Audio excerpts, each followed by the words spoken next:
Got another one. Oh my goodness. What we got now this time? What we got? Let's see here. Looks like we got black male, 6 foot. Typical. 2 shots, probably gang related. Again? Or another rapper. Look at the damn thing. It's worth more than my whole house. I ain't getting that no cop pension. Not me neither, man. I guess we can try to wrap this one up before lunchtime release. You know what I mean? Yeah. Live from the Midnight in the dojo. dojo. Yeah, I'm talking about. Yeah. You ever seen a Bentley with a bullet hole? If you ain't finna use it, what you pull it for? Sick of the soft my spit, I be that raw my obviously hollow caustic. Your favorite rapper thought he was Jesus until he crossed it. A gold plated, the motive is more money. One half of the double dragon. What more do they want from me? No longer eat meat and I don't wish no bunny, so it's y'all. I'm up in your face with no reply. POE, I'm about to say this word like Noah's Ark, fresh off the plane, man. I'm at the dojo, bruh. Swisses and squeezy waters, the shit that I sold up, boy. I say a prayer, then I play your like Celtics that I said. Me and stretch like shit and pop, no fight night scene. Without the controversy, we thirsty as Baby and Wayne. I put them tattoos on my body and it made me insane. And I don't watch no CNN, that shit made me complain. Oh, you ever seen a Bentley with a bullet hole? If you ain't finna use it, what you pull it for? Woman it up, got bomb in the cup. I don't in the bed, they blind on my soul. Don't get they market at me, I do not do. Mark of the beast, no mark of the beast, I can't get enough. Pick up your hands and fight like a man or die by the gun. Batman with a Batman, black man with a Gatling, ducking and riding. I come like Bin Laden, I smoke and Bin Laden, I'm plotting to get it. Don't ask me no questions by none of my soldiers, I probably done told you it's none of your business. I'm in the good, cheaping on my wood, I make it feel good like physical business. I know they don't like me, but if they invite me no chicken, I'm probably gonna bring in the biscuit. I'm never satisfied, deep with the rabbit, I never gratify. I gotta get it, 10 minutes over, leave me with dope, I'm probably gonna tell her to pull out a tell like a janitor, any competitor, editor, dinner. You ever seen a Bentley with a bullet hole? If you ain't finna use it, what you pull it for? I don't give a fuck about what you give a fuck about. Real till I die and I don't drink no Guinness stout. You be rotten like that shit gon' get you clout. If I go to jail, you ain't gang if you don't get me out. You ain't real, you a op, you can't listen to my shit. Feds, listen to my shit. Ain't no snitching in my shit. BLA, CK Power, I devoured all of y'all. Send my dog to the thing since he talked to Molotov. I'm so black, I won't pick the cotton out the Tylenol. Had 3 tanks of brown. Whoa. Oh man. Okay. I'm gonna stop it right there. We're gonna start it right here. Let's go ahead and get this motherfucker popping. Yo, what's good, y'all? Welcome to another edition. Spit Your Game, Talking Shit After Hours. Episode 3, y'all. Appreciate y'all rocking with us. You already know we're gonna bring it in with some dope artist, something. We're gonna bring it in with some dope ass intro. If y'all didn't know, that's Tef Poe with Bullet. Off that Black Julian 2 album, I believe. You know what I'm saying? So he's having a hell of a year. Hey, listen, man, he's having a hell of a year. We talked about that last episode for sure. He's having an amazing run right now. But yo, let's go ahead and let's talk about it, man, because we have a very big week. It's been a very crazy week in hip hop, man. You know what I'm saying? But hold on, I'm sorry, y'all. I'm doing this all the way wrong. It's your boy Vinny Vito, half of that dynamic duo. Spit your game, talk your shit. Holla at them, peoples. Let them know what's up. Man, Chef KG, you know what I'm saying? We in the building. Try to get it cracking, man. Let's get it cracking, man. Yes, indeed, man. Like I said, it's a lot of shit going on in hip hop, bro. How you feel? Just like the temperature of hip hop right now. I mean, what you think is going on in this thing right now? How you feeling about the temperature right now? Like the title of Juvie's album, man. It's at a boiling point, bro. Ugh. It's at a boiling point. It's looking ugly. It's getting nasty out here, B. Niggas getting shot. Niggas snitching. people shows getting canceled. I know it's just a little preview of what we're gonna talk about, but I ain't gonna get into specifics. But just saying overall, bro, it's been a lot of shit. Podcasters going at each other, niggas beefing, bro. It's a lot of shit. Yeah, I swear it ain't a motherfucking Wednesday if somebody ain't beefing. But you did mention snitching, so let's go ahead and go into it. Yes, sir. Oh man, this right here, man, it's hard to report on, man. I didn't want to report this, but this right here is gonna stand out in the history of hip hop. So let's go ahead and talk about it, man. Pooh Shiesty, Gucci Mane, Big 30, Latrell Williams Sr. If that's his last name, Williams, I might be saying that wrong. It's so many players that's involved in this. We got ex-cops, we got cameramen, we got civilians. You got a little bit of it all. It's like a movie, huh? Man, this is more than this is a docu-series, man. Gucci, listen, I don't want to get ahead of myself. This is a lot, though. Gucci Mane. I mean, some people will call him their role model, their hero. Man, listen, this is so much going on. So first of all, KG, what you know about the situation? Can you break this situation down from the beginning? What you know about this, bro? All I know is I didn't know allegedly Pooh Shiesty and Big Scar was related. So I think the core of the issue is stemming from that. Allegedly, Pooh Shiesty and I guess his family or whatever didn't like how Gucci Mane handled the whole funeral shit. I don't think he even paid for it or something like that, something crazy. So I think it's been brewing behind the scenes longer than what we've been seeing in the public. But yeah, man. But also, I don't think Gucci Mane going either, man. Like, you know what I'm saying? They can easily put these headlines out, but I personally don't see Gucci going. I really don't. So as far as the actual incident, I don't really have too many details of the incident. Allegedly, they just put him at gunpoint, trying to force him out the contract. But little do these dumb niggas know that if they did that for real, he signed it, then he's still gonna make money off of it because he was under duress when he made that decision. So I don't think they planned this shit all the way out, and I just think it's really, really fucking sloppy. But they also say they don't have evidence, so I don't know what to believe. Well, listen, man, because I'm telling you, you made a lot of good points, man. But we got to break this thing down piece by piece because this shit is lay it up. You know what I'm saying? So, we got Pooh Shiesty, and we, we've been hearing speculation that it could be dealing with Big Scar, his cousin, who unfortunately passed away, I believe, due to an overdose. Now, the beef I heard is maybe the family might have reached out to Gucci, or maybe they felt that Gucci probably could have helped with the funeral arrangements. And one thing I also heard is that Gucci, I would say, requested to have those 1017s chains, given back to him. Now, I don't know. It's all rumors, you know what I'm saying? And that's why I kept saying allegedly. So we don't know what the fuck to believe. Because I don't want to put out false information, but when there's smoke, there's fire. There might be some truth to it. Because one thing I did see when Big Scar had his funeral, I believe his brother had made a video and he wasn't talking too highly of Gucci. So I do believe it might be some truth to maybe Gucci not helping out the family. Now, I want to say this. And, excuse me. I know Gucci seemed like a very good businessman, far as smart businessman as of lately. But to be honest, bro, if Big Scar is the biggest artist on your label, cousin, you might want to look after the family, especially if old boy is in jail. I'm saying, I think Gucci might have made a mistake, even though I don't like to count a man pockets. And who knows the relationship that him and Big Scar might have had. They might not have been on the best of terms when he passed away. But listen, I think it probably would have suited him a little bit better. Go ahead and give him 15 racks or something, 15, 20 racks, put towards the burial and all that type shit. Let him keep the chains. You know what I'm saying? Because he's still under your label, right? So eventually you probably would have made that money back on streams or something like that. But to me, if you got your biggest artist that's in jail, take care of his family, man. Make it look good at least.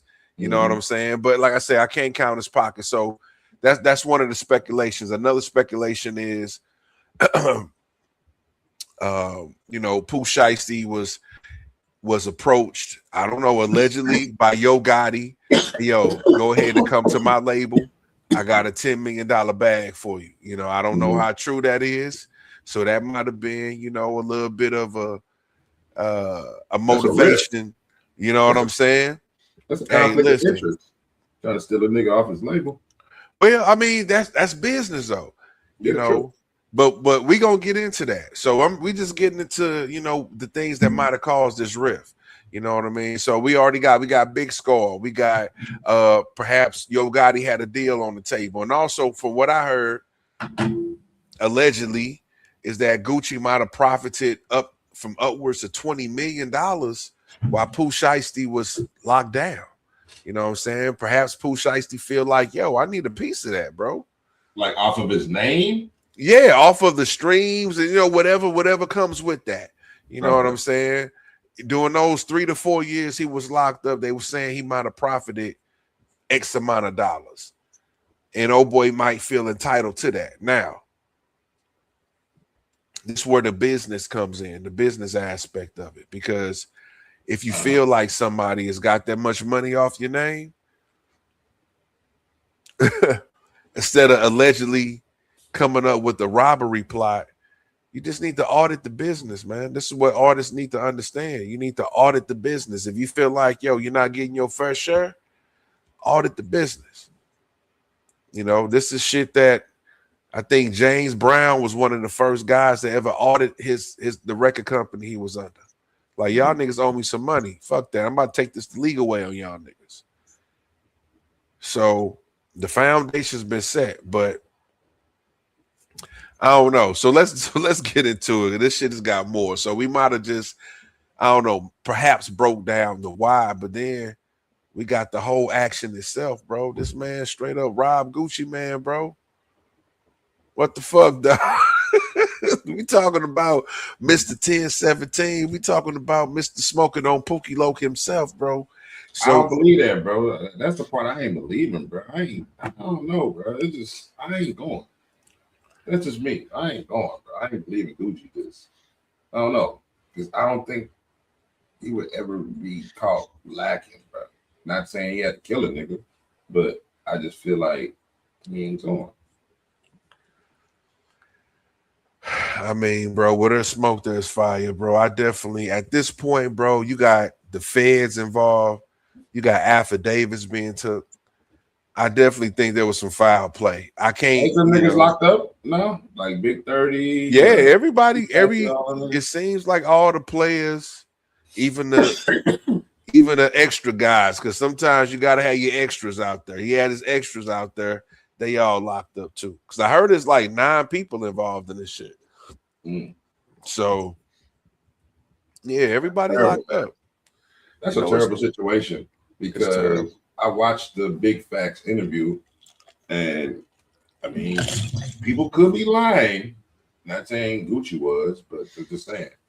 He seemed so ecstatic and so excited for Pooh Shiesty coming home when they asked him. He's like, so I don't know if it was a Bank or DJ Scream, but they was like, how you feel about Pooh?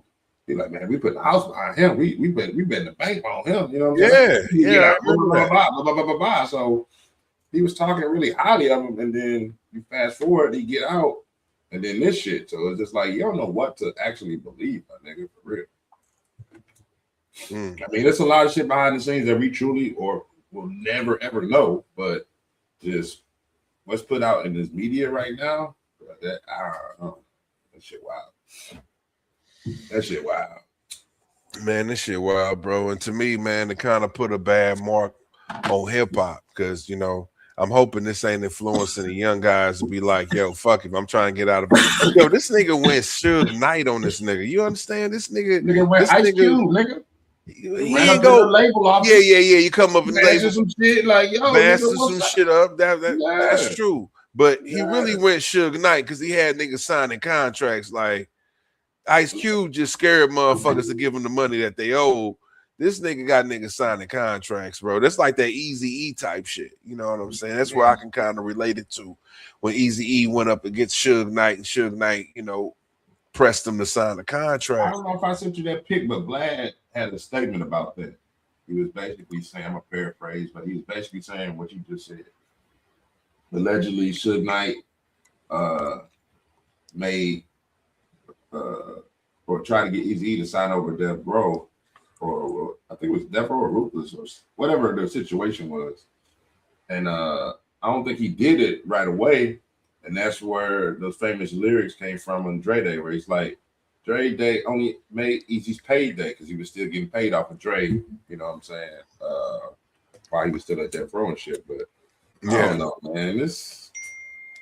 I don't know, man. I would like to believe, for me, that Gucci is a good businessman, and I feel like if that is all remotely true about the funeral, in my opinion, I think he did that wrong. But that's just me.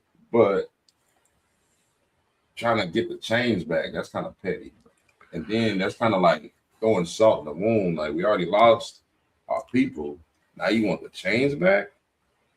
So that can make any nigga blood boil, you know what I mean? You know what, man? But when it come down to it, bro, like when it come down to it, when it really come down to it, it's not Gucci's responsibility to take care of any funeral expenses of his artists. It's not his responsibility. Like if artists still owe him money, he just doing what the business. He just doing what everybody else have done in this business when it come down to business. The thing is, I understand that right there definitely probably should have prompted Pooh Shiesty to get off the label. Like Gucci really ain't fucking with me, but you know what I'm saying, beyond a dollar sign. You know, I get that. But the way he went about it, bro, this man has probably forfeited maybe 200 mil perhaps he would have made in his career. You know what I'm saying? Like, just think about it, bro. If Pooh Shiesty never went to jail, I think he has like a 3 to 4 album deal with Gucci. If he never went to jail, bro, he would have been out of his deal. He's been in jail 4 years. He probably would have been all good to sign with a Yo Gotti. And he, you know what I'm saying? But listen, so that's how I kind of look at it. Like, bro, you kind of shot your own self in the foot going to jail in your prime. You know what I'm saying? Like when you would go back to jail or how you handled the incident. And now he went back to jail at his height of his career. This man done went back to jail. So it's business, bro. You got to handle this right here. Should be a lesson. Hopefully young guys is kind of taking this like, bro, I ain't about to do that Pooh Shiesty shit. I'm about to go ahead and get my shit on the legal end, bro. Straight up. Because now, yo, it's looking like, all right, so if the courts believe Gucci Mane signed that contract under duress, they're going to null and void that motherfucker. Exactly. He's still going to get paid after that. He's still going to get paid because he's still obligated.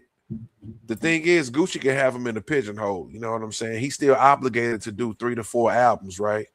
So even if Pooh Shiesty want to do that Tory Lanez type shit, you know how Tory Lanez be releasing albums from jail? Gucci can stop that if he want to. Gucci can be like, no, that's not authorized. No, we ain't accepting that as an album. So he can pigeonhole him for the rest of his life, bro. And from what, you know, allegedly, you know, they unscrewing the diamonds out the back of his man ear and all that type shit, you know. I don't see Gucci showing any type of mercy. So he might have fucked up his whole career, bro. Possibly. He might have fucked up his whole, he might not ever see another dollar. So my question to you is, how did Big 30 even get in the middle of this? Well, you know, Big 30 is this, you know, childhood friend. You know what I'm saying? I didn't know the backdrop. I thought Gucci was just signing all type of artists. I didn't know that Big 30 and Pooh Shiesty already ran together. You know what I'm saying? They childhood friends or whatnot. So You know, shit, he just down for his homie. He riding with his homie, right? You know what I'm saying? Wrong or right. Because you know, I think Big 30 was signed to Moneybagg Yo. I think Moneybagg Yo released him out of his contract. So I don't know, bro. It's crazy. You know, to me, I think the bigger picture is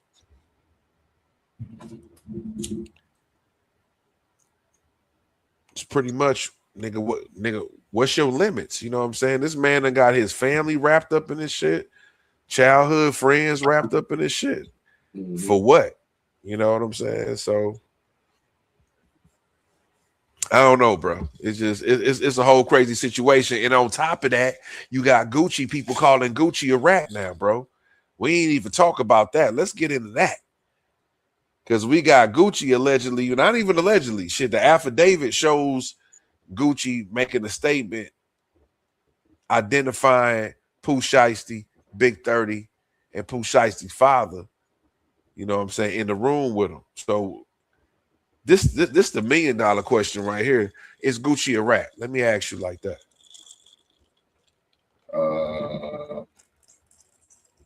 I got a better question. You're a felon, right? You hear me? Yeah, I definitely hear you, bro. I'm listening. But you're gonna get back to that question. Go ahead with your question. I'm just gonna kind of. Yeah, you can't run from it. Go ahead. I'm not running from it. I'm just saying, you're a felon, right? And why am I back right? You're a felon, right? Yeah. And, first of all, do these niggas even have charges? I mean, felonies and shit on their record? Like, are they, because they rap about a lot of gangster shit. I'm saying, do they really? I mean, listen, Pooh Shiesty was on federal probation during the time of this crime, bro. He was already in a halfway house. So, yes, he's definitely got felonies. The only reason I say all that to say this is Gucci's a known felon, so you couldn't hang with other felons. I don't know if that's across the board, state to state, or what. So I was getting ready to say that the fact that he identified who robbed him is not snitching. You telling him what the fuck just happened, my nigga. Like, you can't tell what happened. He can't. And the only reason I say this because everybody knows Gucci Mane known for catching a body with the whole Jeezy situation, blah, blah, blah, blah. But that just puts more eyes on Gucci to retaliate and look stupid and get tricked off the streets. Because, you know what I'm saying? They're going to throw the book at that nigga if he, you know what I'm saying? In my opinion. So, I don't think he snitched. I just think he told exactly what the fuck just happened to him. Like, you're not going to tell, if you're not in the streets, you're not going to tell them the niggas that just robbed you? I think the murky part of it is this, bro. It's because of the persona Gucci Mane holds. He holds that street persona. even in his last albums, he's still talking that street shit. So, and then you got videos of Gucci, you know, people trying to muddy the waters, I should say, you know what I'm saying? Because they trying to show old footage and make it look like new footage. You know what I'm saying? So I think he put out a video maybe a year or two ago. He was talking about he'll never talk to the cops. You know, people trying to act like that's some new shit. You know what I'm saying? Yeah. So yeah, you know, so it kind of get confusing. But regardless of when it was said, you know what I'm saying? So that's showing that was his mentality. I don't talk to the cops. I don't cooperate on any terms. So I think that's why people are calling him a snitch or rat. You know what I mean? One thing I can say in Gucci's defense, just to keep it 100, is that he hasn't been living no street life. You know what I'm saying? He's been very open, talking about, you know, him and his wife with the businesses they doing, you know, and none of that shit involves any type of street shit. You know what I'm saying? So even though Gucci ain't came out like 21 Savage and said fuck the streets, he's been showing he's kind of denounced the streets through his actions. You know what I'm saying? You ain't seen Gucci on no shit. You only see him in clubs. You know what I'm saying? Like, you just don't see Gucci on anything. So even though he ain't came out and say fuck the streets, his actions is saying otherwise. Like he ain't dealing with that type of element. You know what I'm saying? what I'm So saying. he's not. I wouldn't call Gucci a street nigga, even though that's crazy to say, because he's like king of the street niggas. You know, when you think about all of his family tree of rappers that done came through after him, you know what I'm saying? How many rappers he done influenced? He done influenced a whole trap culture. It's crazy to say that he's not a street nigga no more. You know what I'm saying? But he's not a street nigga. So I definitely agree with you. But he did cooperate. So I don't give a fuck what nobody got to say. He did cooperate. He did name niggas. He's in an affidavit. He's in a federal statement. It ain't no getting around that, y'all. I know he might be your favorite rappers, but there ain't no getting away around that. He did tell. Yeah, but I mean, he did tell. That's all I'm saying. I just want to be fair about that. So I'm just saying, I just want to bring up a general statement about this era and what we living in. Snitching and telling is two different things. Like people insinuate telling is the same thing as snitching. It's like, no, nigga, like, man, we can go to a whole spiel about that, but yeah, man, it's just I think the lines are blurred when it comes to that. Snitching is when you snitch on somebody, they actually get in trouble, do some time or whatever, you know what I'm saying? But telling on somebody and telling like what a situation happened, that's not snitching, bro. You're explaining the situation, you're telling the situation, you know what I mean? So, but there's another level to that too, though. With this shit. You're right. It is. You know what I'm saying? Because I'm I agree with you. I believe when you snitching on somebody, it's like two of y'all in a crime together. You snitching on your co-defendant, or you perhaps you still in a criminal life, but to get a lesser sentence, you might tell about a crime that you know of. You probably wasn't a part of it. You know what I'm saying? That's snitching to me. But it kind of gets muddled because you do got people that's not even in the streets, but they like, I'll never tell the cops. I don't fuck with the cops. You know what I'm saying? So you got people like that too that's not even doing criminal shit, but I ain't gonna ever call the cops. I ain't gonna never involve the cops in my shit. You got people with that mentality too. So my thing is, I don't think Gucci was a street nigga at the time of that robbery, but to me, Gucci can never rap about never talking to the cops. That's all I'm saying. You got to cut that out. That's over with, bro. You know, maybe you can still sell some bricks, but you can't talk about motherfucking never talking to the cops. You know, so that's all I'm saying. So, but hey, other than that, man, let Gucci live.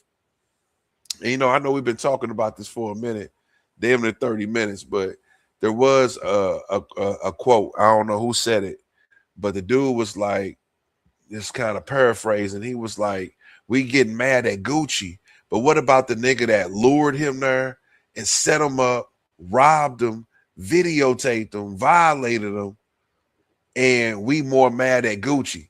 What about the nigga that motherfucking, you know, backdoored him in the first place? You know what I'm saying? I had no idea about the whole recording.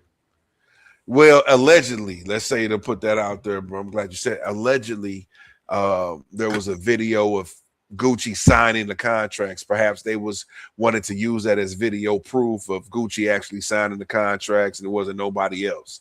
So allegedly, there might be a video of him signing the contracts. You know what I'm saying? So I don't know. You know, but one thing that's still dumb on their part is that's just showing under duress, nigga. Yeah, in the same room. Just because the act is not necessarily caught on tape, but all the hearsay and shit, you know what I mean? Yeah, that's wild, bro. Niggas is wilding. Niggas, yo, that's the illest. Pooh Shiesty, I'm telling you, man. Pooh Shiesty might be the king Shiesty nigga of all times. You know, and listen, you know, from what I'm hearing, his name. I'm hearing that Gucci is saying that he is not going. I'm hearing that Gucci is saying he's not going to get on the stand. Mm-hmm. So my thing is, what if Pooh Shiesty get acquitted of these charges? He will have to be the most shiestiest nigga ever on earth, my nigga. Mm-hmm. Real talk. He would live up to his name, nigga. You rob your boss and you get away with it. You's the shiestiest nigga ever. Nobody's fucking with you. Mm-hmm. He needs to go independent because there ain't no other label gonna touch him. They're gonna be too afraid of his ass. Straight up, for real. your Def Jam dreams are over with. Ain't nobody gonna fuck with That's you. gonna be in the back of every executive's mind. Like, little nigga, if I don't, or if the money ain't right, nigga, you ain't gonna rob me, nigga. You know what I'm saying? Man, I'm telling you, shit. I had to think twice about signing his ass, straight up, man. But we gonna see, bro. We gonna see what's going on, man. But let's go ahead and go in some other news too, man. Let's talk about this man here, because this man also is going, has been going through his own storm. So let's. Oh, since this is a good segue. You tried to give me shit about last week not listening to that album, but that album is better than what I thought it was. To be completely honest, it's not like I'm not comparing it to the old Kanye's, or what I'm saying, none of like his early work. But as of recently, this is actually something I jammed, bro. Like, he got some shit on that. Wow. I ain't gonna lie. I'm not saying this is the greatest album of the year or no shit like that. As niggas under a trance. That album is garbage, pure garbage. It's better than what I thought it was. It ain't. It's okay. It's better than what you thought it was, but it's still garbage. I've heard worse albums. I mean, of course, I'm not saying it's the worst album ever, bro. But come on, man. Like, we got to stop giving niggas passes. And niggas, bro, I listen with open ears, bro. I don't just because it's Kanye. If it's trash, it's trash. So tell me what you like about it, bro. Like I said, well, from my previous statement, because I only heard a couple tracks prior to listening to the whole CD, but I'm telling you, it gives me the 808 Heartbreak vibes, and I like some of the direction he went with some of his samples and shit. Like, I was like, damn, this the old kind, because he wasn't really doing too much of the sampling and like the old soulful shit like he was used to. So he brought some of that back in this album. Like I said, some of the beats and how he did them sound like 808s and Heartbreak. I didn't say it was the best. I don't care what you think. I didn't say it was the best Kanye album. It's not the worst Kanye album, but it's better than what I thought because I only heard 2 or 3 songs prior to it. But other than that, I mean, it's cool. I just, I think it's kind of goes in order.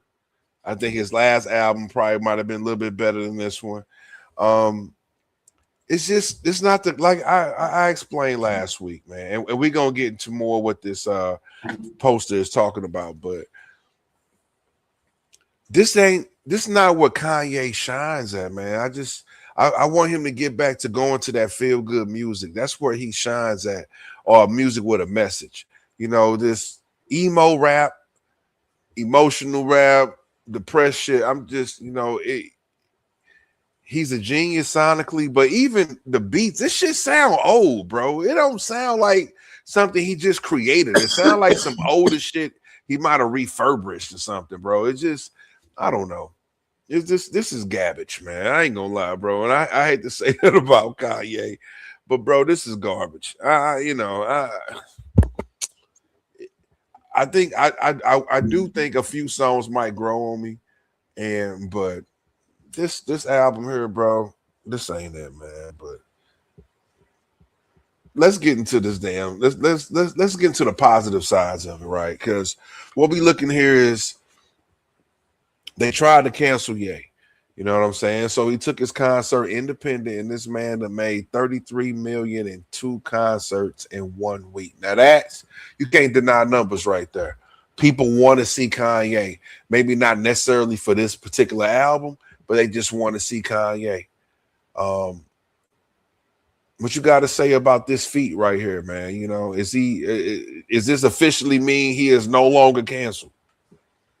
I don't believe in that cancel shit anyway, because they still buy his clothes, rock his shoes, and listen to his old music. So you can't utter the words cancel and you still do all of the above. So anyway, they just find a little shit to nitpick with this dude. Like, I think it's since that Drink Champs 2-part interview, I think it's been such a microscope on him, on what he say and his actions and all that shit. So I just think he don't give a fuck, you know what I mean? Of course, but at the same time, it's like damn, every little thing he do, he in the news. You know what I mean? You know, Yeah. and the nigga don't even be on shit. You know what I'm saying? So it's just kind of like, I think some of this shit is just overkill to try to like really kill his image for some odd reason. I think it was really, I really think that Drink Champs interview was like the start of people, quote unquote, canceling Kanye, and they don't still feel the same way, even though he's apologized about it. And that's what I think it stems from, because what this article, what this thumbnail doesn't say, that his UK tour got canceled for anti-Semitic shit. You know what I'm saying? They canceled his whole tour. So Yeah. I don't know, man. The shit just wild. And then it's tricky, bro. It's tricky. It's definitely tricky, man. Because listen, I believe people cancel Ye even before that Drink Champs, interview. Because even before the Drink Champs interview, he was making crazy comments. You know what I'm saying? About Jewish people. He was making crazy comments about the George Floyd. He said, right there you go. Yeah, the slavery was a choice. Yeah, that was before the Drink Champs interview. I think that right there was the start of us canceling him. You know what I'm saying? Praising Hitler, making those swastika shirts. Because I remember when Boosie had jumped out there and he took offense to that slavery. You know what I'm saying? So I think that was the beginning of the breakdown with us. Because some people like, okay, you could talk about anybody else, but as long as you got respect for us, that right there.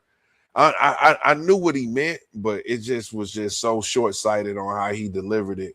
You know what I'm saying? But I mean, when people are facing death, everybody ain't gonna choose to be the rebel. You know what I'm saying? So to me, it wasn't a choice, but we ain't got to go there.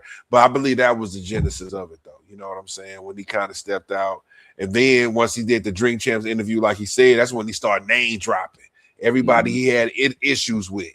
He started name dropping Big Sean, Kweli, everybody. You know what I'm saying? So yeah, for sure. But all of that, I think, Kanye kind of went silent a little bit. And Bully took about 2 years to drop. You know what I'm saying? It done dropped. It's going crazy.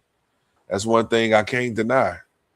I think it was, I forgot how many million people streamed it the first night. You know what I'm saying? So the numbers don't deny. People on Bully. And I think a lot of people, like I said, I've heard a lot of people say this the old Kanye. Yeah, he did 200K in album sales. Him and J. Cole is like the only ones that's been pushing the envelope as far as like sales, hard copy sales, and ticket sales for like concerts and shit. Them two niggas right there. Then shit, J. Cole probably damn near close to $1 million right now. Or he will be after he finishes tour. And what's up, y'all? If y'all just joining in, welcome to Spit Your Game, Talking Shit After Hours Edition, episode 3. We're just chopping it up about the Kanye situation, man. The boy really ain't canceled. When you doing numbers like this, bro, it's kind of hard to argue with numbers. $33 million in 2 shows is crazy. Mm-hmm. That's crazy. And you know what? And not to mention, bro, he's not only. First of all, I might have to bring that picture back up, but the dude performance set is crazy. That spear. That whole spear globe shit is just next level on what you're gonna start seeing the top guys do as far as their concerts. This is next level shit. And then he brought out I couldn't find and it was a black dude too. My bad. I don't want to cut you off. I just want to give props what props is due. It's the black dude who designed the set too. The spear shit. It's a black dude designed it too. I wish I knew his name. I would definitely want to give you props right now. But go ahead, bro, because I definitely want to chime in on his performance too. Oh yeah, because he brought out I couldn't get the clip, but he brought out Lauryn Hill and they performed All Falls Down, man, and that was fucking hard. And how when he was performing, I think it was a Dave Chappelle video or off his phone or something, because he was in the clip from the stands, but the spear shit was so huge that like it looked like the world like how it was looking. Like they were Right. standing on top of the world singing All Falls Down. Just the whole what do you call it?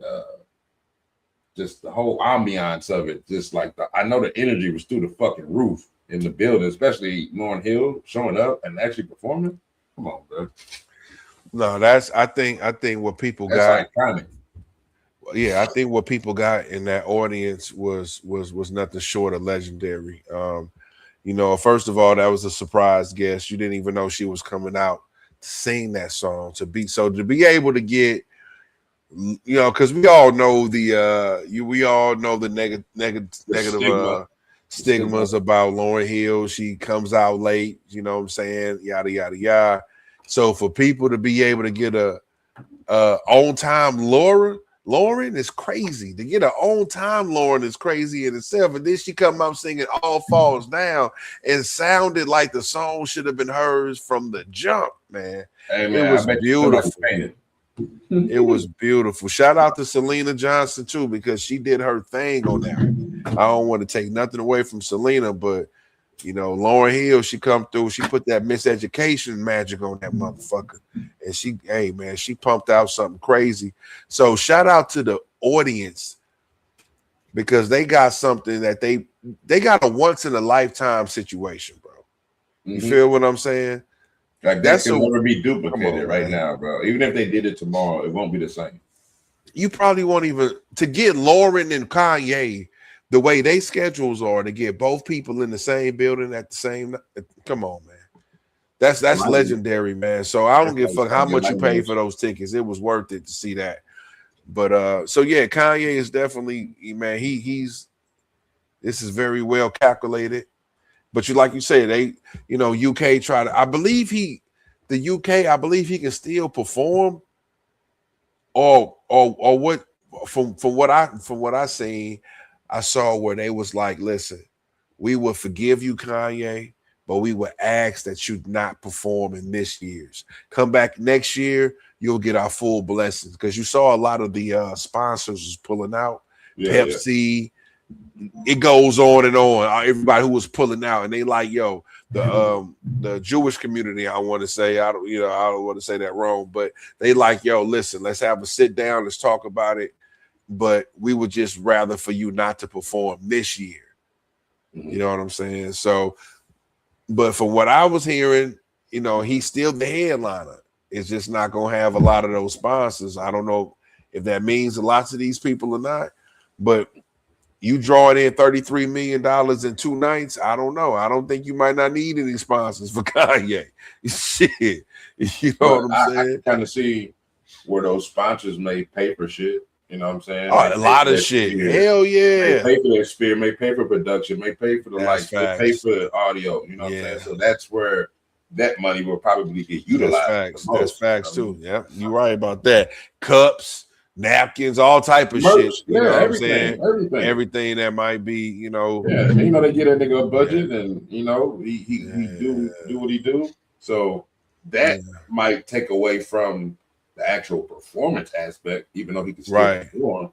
Yeah. But niggas be like, damn, where the spirit? Or damn, Lauryn Hill on stage next to him. I want to see him. You know what I'm saying? So it might do that. But I mean, people still gonna want to see him. I mean, he's still gonna put asses in seats. That's the bottom line.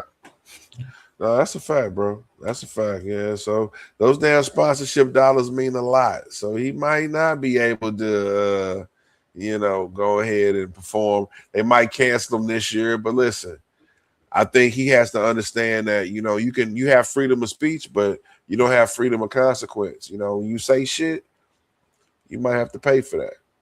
But what he's said, he's been pushing the culture forward with these concerts though, because he had that one concert a few years ago when he was like floating. It was like he was like suspended in the middle of the audience, and they were looking up at him, and like it wasn't a regular stage, bro. It was like he was floating amongst the audience. It was crazy. No, so that's facts. On top of that spear shit, and you know what I'm saying, he then kept coming out with the all red on, with the red mask, and you know what I'm saying. He's always been that allure to people want to see. No, that's a fact, bro. But listen, We got another guy that's making waves right now. I want to go ahead and give this man his just due because T.I. certified gold. Let him know. What is the word on this guy? This guy is just, man.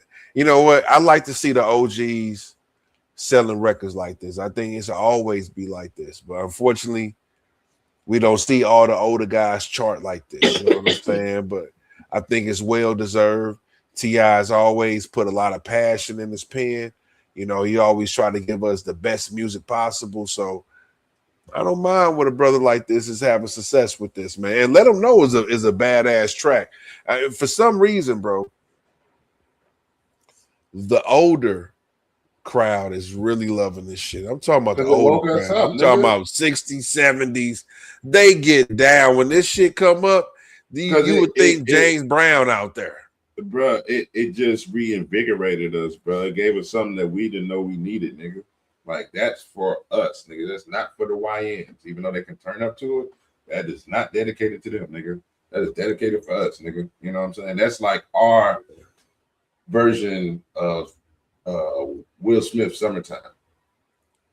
Because you can play that shit anytime, bro. It don't even have to be the summertime you're going to jam that motherfucker. Oh, that's a fact. You know, just a gathering period. It's just a feel-good song. Yeah. And one thing about it, bro, this is definitely what we needed. Like you say, this is what we need, bro, because the popular songs on the radio is not necessarily dance songs where you can just have a good time. This is a dance song. Everybody can get on the dance floor and do your own bop to this. You ain't got to know a specific song. You can just dance. You know what I'm saying? This is what we do need. Just segueing real quick. I remember when, Nelly rolled out the news that the Lunatics was going to do an album with Metro Boomin. People like, yo, why he doing albums with young producers? You know what I'm saying? I said it then. I'm like, yo, this is what the game needs. The Lunatics going to give you that feel good music. Everything ain't got to be trap. You know what I'm saying? Drop the location, murder. You know what I'm saying? So we need a balance, bro. And I think more people is recognizing that we need a balance, man. We can't just keep having the same shit. So that's why the older artists is popping, bro. People going back to the old artists because you can't dance on this new shit. I mean, I fuck with the new music, but far as the new club music, you can't really dance like that. All they do is twerk, bro. All them songs, that's what I'm exactly. You have to do a specific dance to it. Yeah. Besides the little line dances or when black people thinking they just making up a new dance and everybody doing it. Outside of that, all the new music is catered towards it's twerking, bro. That's a fact. All that shit is like strip club music, but it's made for outside the strip club, if that makes sense. And it's weird. Because like prime example, the baby that pop that thing, and that shit is on fire. But that deserves to be in the strip club, bro. Like, that's where they make their money. That's the kind of energy it is. But when you play in the club, you get the same kind of feel, but it's just twerking. And then, you know how the club nowadays, everybody just looking at each other or staring at their phones and girls dancing on girls. So ain't no niggas really getting no good dances in, you know what I'm saying? But I say all that to say, you can straight two-step with your drink in your hand to this song. Yeah. You know what I'm saying? You don't need nobody. You know what I'm saying? That's a fact. It's one of those feel-good records, man. I think it's important. And really, I really just can't wait to hear the full album in its entirety, bro. I think it's really about to be some shit. I think this dude is really about to kill the game with this album, man. I can't wait. I think it wasn't Drink Champs. He was on $1 Million Worth of Game, and he said he has a track with Anderson .Paak with a Dr. Dre production. And bro, I cannot wait to hear that. Like, I don't think Tip has ever been on a Dre produced song like that was his. He might have been featured on something, but I don't think he's ever had his own production by Dre. So I'm very curious to see what the fuck that's on. And then you add Anderson .Paak, king of the drums and the melodies. Oh man. Well, I'll tell you one thing: for Dre to release it And you know, It had to be fire. Dre is such a perfectionist for It had to be fire. Dre to even release it. You know, it has to be tough because Dre is not letting anything go out of his lab that ain't certified. So especially working with Anderson .Paak. Anderson .Paak is another perfectionist. So I know it has to be. It has to be what it's gonna be. It has to be. Because you got artists like 2 Chainz, Cameron. There's a couple other people that been on interviews saying they've been in the studio with Dr. Dre, but the shit never came out. Yeah, Dre he has probably he has hundreds of unreleased songs. Or whatever they say they shit on. I know he got like the biggest hard drive ever. Not like it'd be listen, bro. Or something. It'd be artists that you wouldn't even think has done songs with Dre. It was like, yeah, man, we did 6 songs. He just never put them out. Like, yeah, exactly. Dre is a workhorse. You can tell he stays in the studio, but my thing is, what is that? That doesn't benefit us. That's all I'm saying, bro. Release those songs. What the fuck, bro? Release those songs. But Wallow had a great take when it came to that. I don't know who was on the show, but he was like, man, I be telling all these rappers, man, release the music, man. Your hardest shit is he's like, your best shit is in your hard drive. Your best shit is the shit you never released. You know, trying to get artists to be more forthcoming with their music instead of just holding on to some shit that you can have for years. And like you say, how you say Kanye shit sound old, but it's been rappers admittedly saying, like J. Cole, he can work on that album for 10 years, but it don't sound old. But at the same time, he didn't date himself by making like references to certain events or certain years or shit like that. You know what I'm saying? He reflected to a time in his life, so it don't sound dated. He didn't say like the Alabama brawl. You know what I'm saying? He didn't bring that up to be like, oh shit, that was made probably around that time. You know what I mean? So as long as you don't date yourself or put something in there that's like close to the times, shit, music is timeless. You don't know when the fuck they made it. Perfect segue when we come to timeless guys. This guy is a timeless. This guy's a time capsule.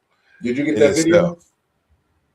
Yeah, for sure. I'm gonna get into it. Got the video. But just wanted, before we get into the video, just want to give a backdrop. I'm gonna play a little bit of the video, but just want to give a backdrop to what we got going on here. We got Trick Daddy, man, and I just want to say Trick Daddy is a down south legend. He's a hip hop legend. I don't even want to short him. He's a hip hop legend, but he's definitely on the Florida's Mount Rushmore. If I got to put him in on any Mount Rushmore, it's coming out of Florida, which is great company, by the way. So we got Trick Daddy out here, man. We got Trick Daddy upsetting the Greek fraternity world out here that I know nothing about. Let me just point that out. I don't know shit about the damn fraternities or sororities. But he done upset, I believe it's the Alphas. I thought it was the AKAs. Yeah, is that the Alphas? Alpha, yeah, Alpha Kappa. Alpha. Yeah, Alphas. Okay, AKA. All right. Bro, that's what I'm saying. I don't know. You know, if you know, let me know. Because I don't know. You know what I'm saying? I know some abbreviations now. There we go, man. Shout out, because I got some good partners at some Alphas. So shout out to Alphas, man. So yeah, so we gonna get into this clip, man. But just the background of it, man. It appears that the AKA the Alphas, I wouldn't say that right. The AKAs hired Trick Daddy to do a performance. I'm not sure what the event was. Perhaps it was some type of homecoming or something like that. I'm not sure, but they hired Trick Daddy to be a performer, entertainment guy. And it looks like his performance was a little bit too raunchy for who was in the audience. You know what I'm saying? So they done cut my man's motherfucking performance short, man. So how you feel about that shit, though? I got about 3 things to say about that. First off, Luke was on the same deal, and he didn't receive no backlash. And he has just about as raunchy music as Trick Daddy. Secondly, how old are we? Like, y'all know who Trick Daddy is. Y'all know the type of this is. You don't know, man. Like y'all know what this nigga do. So the fact that y'all of age, I can see if he was performing for like. I think the college kids wouldn't even say nothing, nigga. Like, how is the older crowd, which y'all grew up on him? Like, how do y'all like expect like which I don't know. Yeah, I don't know. That didn't make sense to me. And then I forgot the third thing. I just went on a tangent. Probably just made it up. But first of all, like I said, they had Luke on the bill. And after I saw that video of Trick Daddy, I saw a video of Luke. And then it made me think, like, why y'all not tripping off Luke? Come on, man. Like, what? So, I don't know, man. Those are the two things that I was tripping off of. Like, y'all of age, and y'all know what Trick Daddy, brings to the stage or brings for his performance. And then, secondly, why isn't Luke getting any of this backlash? And he has the same kind of type of raunchy-ass music. I don't know, bro. I don't know. Maybe they just didn't have any love for Trick Daddy. Let's see what this performance talking about though. What you got? What we got here?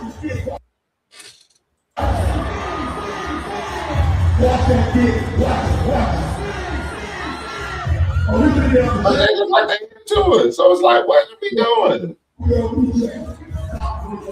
I can see if he was getting booed or some shit. Man, look at them chicks. Anytime that kid, you want these non-stick, work on any stove top. That's right. TrickDaddyPots.com. Hey, my man over there. Use that as promotion, baby. I feel. Hey, you got the pots going. But I believe with that video he was showing was like people was rocking with him in the crowd, so it wasn't like everybody was turned off and nobody was moving or they like that. Him or, that's a fact. You know what I'm saying? It ain't like people was rocking with him. I'm seeing people in the front like, yo, what up? Yeah, that's what I'm saying. So they ready to fire blood up in that motherfucker. And I ain't see what was the weed smoke going through that bitch. You know what I'm saying? So when I saw it didn't make sense to me, bro. It's like, really, bro, this is what he does. That's what I'm saying. Like, Luke ain't getting none of this shit. I only seen one video of Luke, but this is like he makes the same music. What are we doing? And they probably got more turn than Luke. Kept he come. Like, come on, man. Like, what are we doing here? That's a fact. So, well, listen, I'm gonna go ahead. I'm gonna turn this over. I'm gonna turn this over to the ladies of hip hop. I'm gonna turn this over to the ladies of hip hop, and we're gonna go ahead and might blow that up. We're gonna do it. I already know who the fuck I'm going with, but I'm gonna let you jump down on this one, man. As y'all can see, one has to lead a studio. Who is it? And if you guys can't see it, just want to name the 5 people. We got 5 beautiful women up in this category.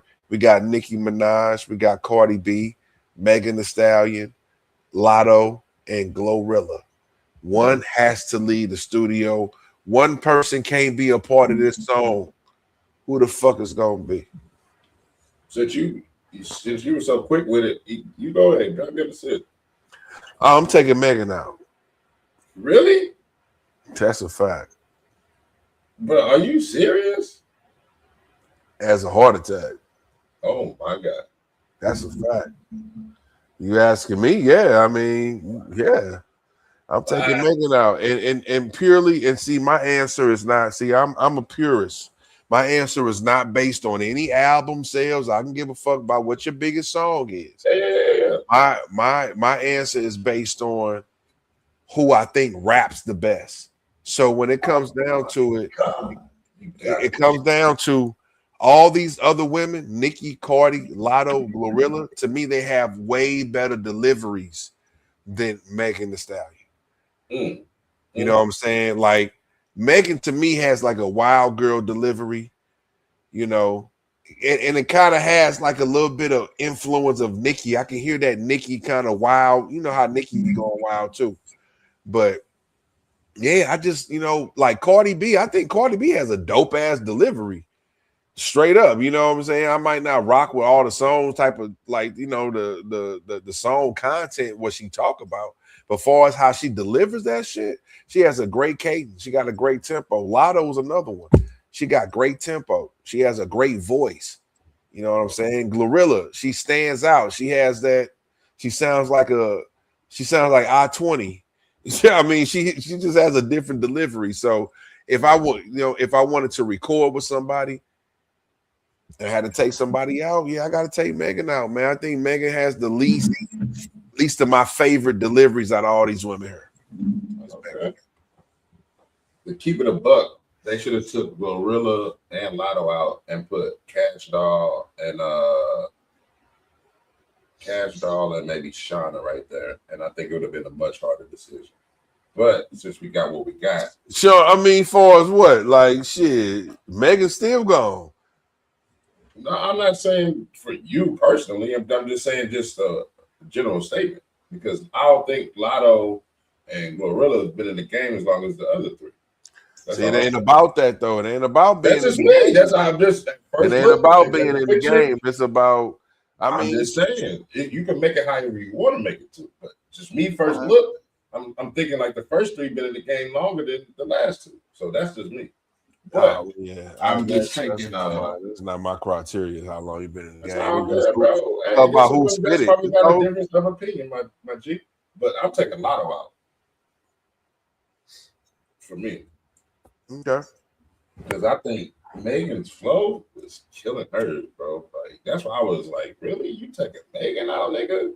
She can flow with the first two and better than Glorilla's for me. Like, I don't listen to her shit like that, but she got a way nastier flow than Lotto and Glorilla.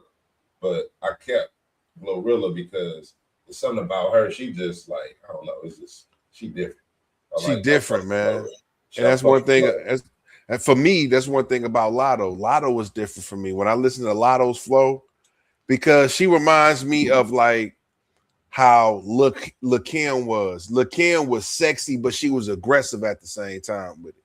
That's Lotto without, you know what I'm saying? That's that. I don't know. I get that from Lotto more so. Megan just coming at you, and she can rap.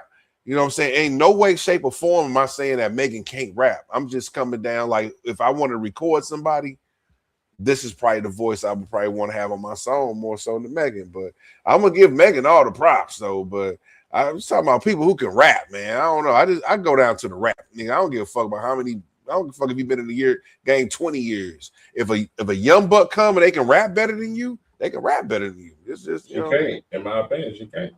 No doubt. But I'm saying, but I don't want to base it on how long you've been in the game, though. You know what I'm saying? You ain't let me finish. I said that's why I brought this picture up. Because for me, when I first saw it, that's what I was thinking. I wasn't basing my decision on that. That's why I brought the picture into the game. So I'm like, this. I'm more so thinking about the people that's gonna comment on it versus my, personal opinion. But I just thought it was a dope ass thing. You know what I'm saying? But I ain't gonna lie. When I did see it, I'm like, why would they put the last two in? Like, at least make it, a level playing field. But it is what it is. No doubt, man. Well, there we go, man. Because pretty much all the women that's running the game right now is who we got pictured. So I understand why they got these women pictured, because they is the top of the top right now. And I almost think you could have swapped out Lotto for Sexy Red or Glorilla, but that's neither here or there. You could have. I mean, you just I vote with Sexy Red too, though. I mean, that's definitely home team. But I ain't gonna front. I think Lotto got a better delivery than Sexy Red, though. I ain't gonna front though. But I wouldn't have taken Lotto out for Sexy because that's just home team. That's my bias. But when it comes down to it, I think Lotto got a dope ass delivery. I think she do. But you know what I'm saying? Straight up. But shout out to all those women, man, because they all doing their thing. They running the game right now. It is what it is. I like to keep it real. I just wish they would collaborate more and stop that beef and shit. Well, that's one thing they got to learn how to do. Right. But I think now it's going to be easier for them to do that. You know what I'm saying? Because I don't know if she has, but I can see Cardi working with like Glorilla and Lotto. I don't know if she has or not, but I can see that being like a nice little collab, or even Nicki, and if she get off her bullshit, even Nicki and Lotto, I think they had words at an exchange, but I think Nicki and Lotto would make a dope ass song. No, that would be dope. Because they on opposite ends of the spectrum, but they spitting. It's just like shit. Like you say, they both aggressive and shit. Nicki can turn that shit on. Like I said last week, when we was talking about Monster, nigga, your least favorite song, she bodied every nigga on that motherfucker. Straight up. I became a fan of that verse. I ain't gonna lie. I'm like, God damn. I'm like, whew. They even had to put that shit in the Hangover, nigga, that specific verse. Straight up. Man, I mean, I listen. Everybody say she bodied that song. I think last week I said I never liked this song. I never was a fan of the beat, and I never. But I will say she had the best verse out of everybody on that song. Mm-hmm. But it's just not a good song to me. That's just me. I never bumped Monster. I don't know. Hey, comments. Hey, people in the chat, man. When we click this video, light his ass up. I mean, listen.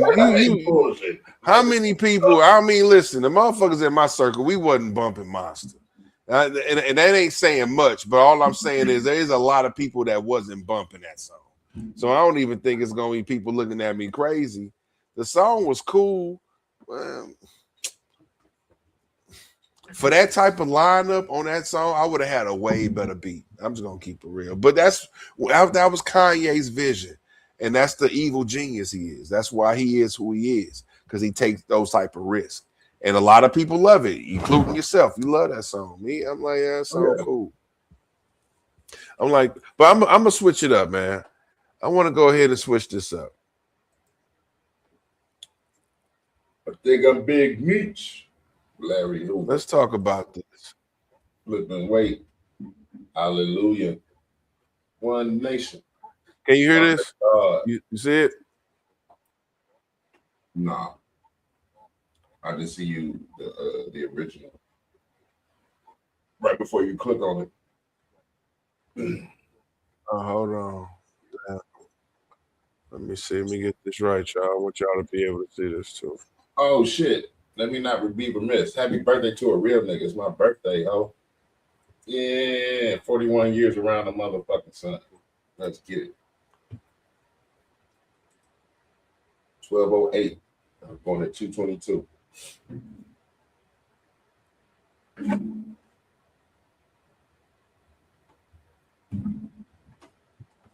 What was that, bro? I ain't even hear you, bro. I'm trying to load up this clip. It would not load up for some reason.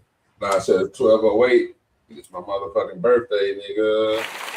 There we go, man. Happy birthday, man. Happy G-Day, brother. 41 laps around the sun. All right, we're gonna bring up this one. I'm sorry, y'all, but the clip I was trying to bring up, I might just have to speak on it because I wanted y'all to hear from Meech himself, man, because it's very seldom where we hear from Meech on the interview. This is one of his first interviews that he came home, but enough about that. We're gonna get back to that. Let's talk about Conway, man. Listen, this Griselda beef, it seems like sometimes we put it to pasture, like, okay, them niggas cool, and all of a sudden, so the latest incident, right? We got Conway, he's performing, about to do a performance, and I'm guessing, like, as far as his performance set, whoever set up pictures of him, around the DJ booth, and one of the pictures was him and was Westside Gunn and Benny the Butcher on one of the pictures. So before he started the show, he took that picture and he kind of threw it off stage. Well, not off the stage into the crowd, but he kind of threw it backstage. And everybody's like, okay, this definitely must be some beef. He didn't want to start the show with them niggas on the stage with him. What's good, Trey? What's this, good, man? Trey? You definitely fuck with What's good? Who we got up in the, who we got up in here? You know the local trade like a local at the Oh bar. yeah, my man Nunya. Yeah, this right here. This nigga been winning commenter of the week like 3 weeks in a fucking row. So I know this ain't gonna be nothing different. What's good with you, fam? Yeah, I was waiting on you to slide through, bro. We talking about Conway right now. It seems like he might got some beef with his brothers. So I just want to ask you, KG, because you definitely fuck with the Griselda movement. Yes, You know, is this a definite sign of war that we Nah. just witnessed? Nah. Wow. I mean, because Okay. people, I'm gonna put it to you like this, and I'm gonna give you a sports analogy to make it all make sense. When Jordan was winning, right, or even Tom Brady at the height, they just wanted them any little beef like Belichick and Tom Brady, they're not on the same page, or Phil Jackson did this and Jordan. It's like when you winning so long, any little thing, even your man Jay-Z, any little thing, bro, they try to capitalize on and make it seem like it is what it ain't. So I looked at it two ways. I looked at it like whoever, like you said, somebody may have set up the stage. Maybe he didn't want that specific picture to be out there. Maybe he wanted to keep that to, you know what I'm saying? Don't even bring it out there. Maybe that could have been a miscommunication. Or he was just drunk as a motherfucker, and these niggas kind of know what goes viral. So if like me and you, if we know we a group and we know niggas think we at odds, if we talk about it and we cool behind the scenes with it, I'm gonna do something to push the envelope, even though we know it's not that. You know what I'm saying? Niggas be making up little shit like that in between because they know what goes viral. They know how to stay in the algorithm because now we talk about it. But I don't see it personally because, like I say, it's not the first time. Like they said something about, we reported this, the whole backstage shit in Paris. Like the niggas was fighting and all this other shit. And turns out none of that shit even happened. Conway said that in the interview. So I don't know, man. People love to spin it, and three solid niggas that's like the lots. You know what I'm saying? Three solid niggas come together doing their thing, and any little discrepancy, they trying to make it seem like, oh well, they breaking up or these niggas beefing. So it's just like, I don't know. That's how I took it. I'm gonna tell you like this, bro. And I'm just do your thing. Where there's smoke, there's fire, bro. I definitely believe that something's going on, bro. I just don't think it's that simple as I just didn't want that picture on the stage. Like, who really gives a fuck? You there? I mean, come on, it's a small stage. It's not like it's a Kanye stage where it's like a big production. Yeah, for it's sure. just pictures out there. I mean, who really gives a fuck? You just out there to rock the crowd and get your paper and you out the door. I definitely think those things, just because of the things you name as far as the things that went down in Paris and all the rumors and allegations. That's why this breeds more into this because of the past history of what we done heard. You know what I'm saying? If it was never nothing going on, I'd be like, okay, maybe he didn't want that on the set. But I gotta say, yeah, this is definitely, he got a problem. I ain't say he got a problem with both of them niggas, but he got a problem with one of them niggas. Because if you look at the video, bro, and I wish I had the video, I'm bad. If you look at the video, like when he's trying to toss it, you can tell like the people in the back didn't know what he was trying to do. They didn't know if he was trying to pass it to him, but he was kind of like, move out my way. And he just tossed it. You know what I'm saying? So I don't even think the people that was with him even knew what he was about to do. So that's why I think, yeah, man, that's your brothers. I mean, that's Griselda. Why wouldn't you want a picture of Griselda out there? I don't know, bro. So yeah, to me, I gotta say, I don't want it to be no beef, but it's just too many. There's too many breadcrumbs, man. It's just too much. We ain't seen no video or nothing like that, but it's just too much people reporting bullshit about him. So yeah, I think he got an issue with something, man. For the man to stop his whole show and to toss a picture out that's not normal, bro. For real. you know, if anything, you might tell the set guy, yo, man, next time don't bring that picture out on the stage. Mm. You know what I'm saying? You probably get with your guy after the show. But for you to stop your show in the whole beginning, and then that nigga said, now we can start. You hear the nigga? He said, now we can start. You know what I'm saying? So yeah, I think there's some beef, man. I think there's some type of something.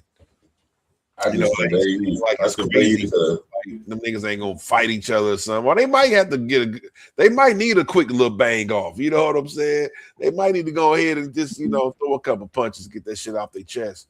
But I just think the niggas just know how to spin shit and just use it to be viral. Man, okay. Like people, I would say like how you thinking that, like the whole thing with Cam and J. Cole. We never thought that was gonna happen, right? But that was some behind the scenes shit. And I'm not comparing it to, but I'm just talking about the shock value of it. Well, them niggas really had beef though. I mean, they was able to work it out, but when you talk about Cam and J. Cole, Cam really felt the way though. You know what I'm saying? He called me like Cam said. Like Cam said, he said, like, I did the lawsuit to get your attention, bro.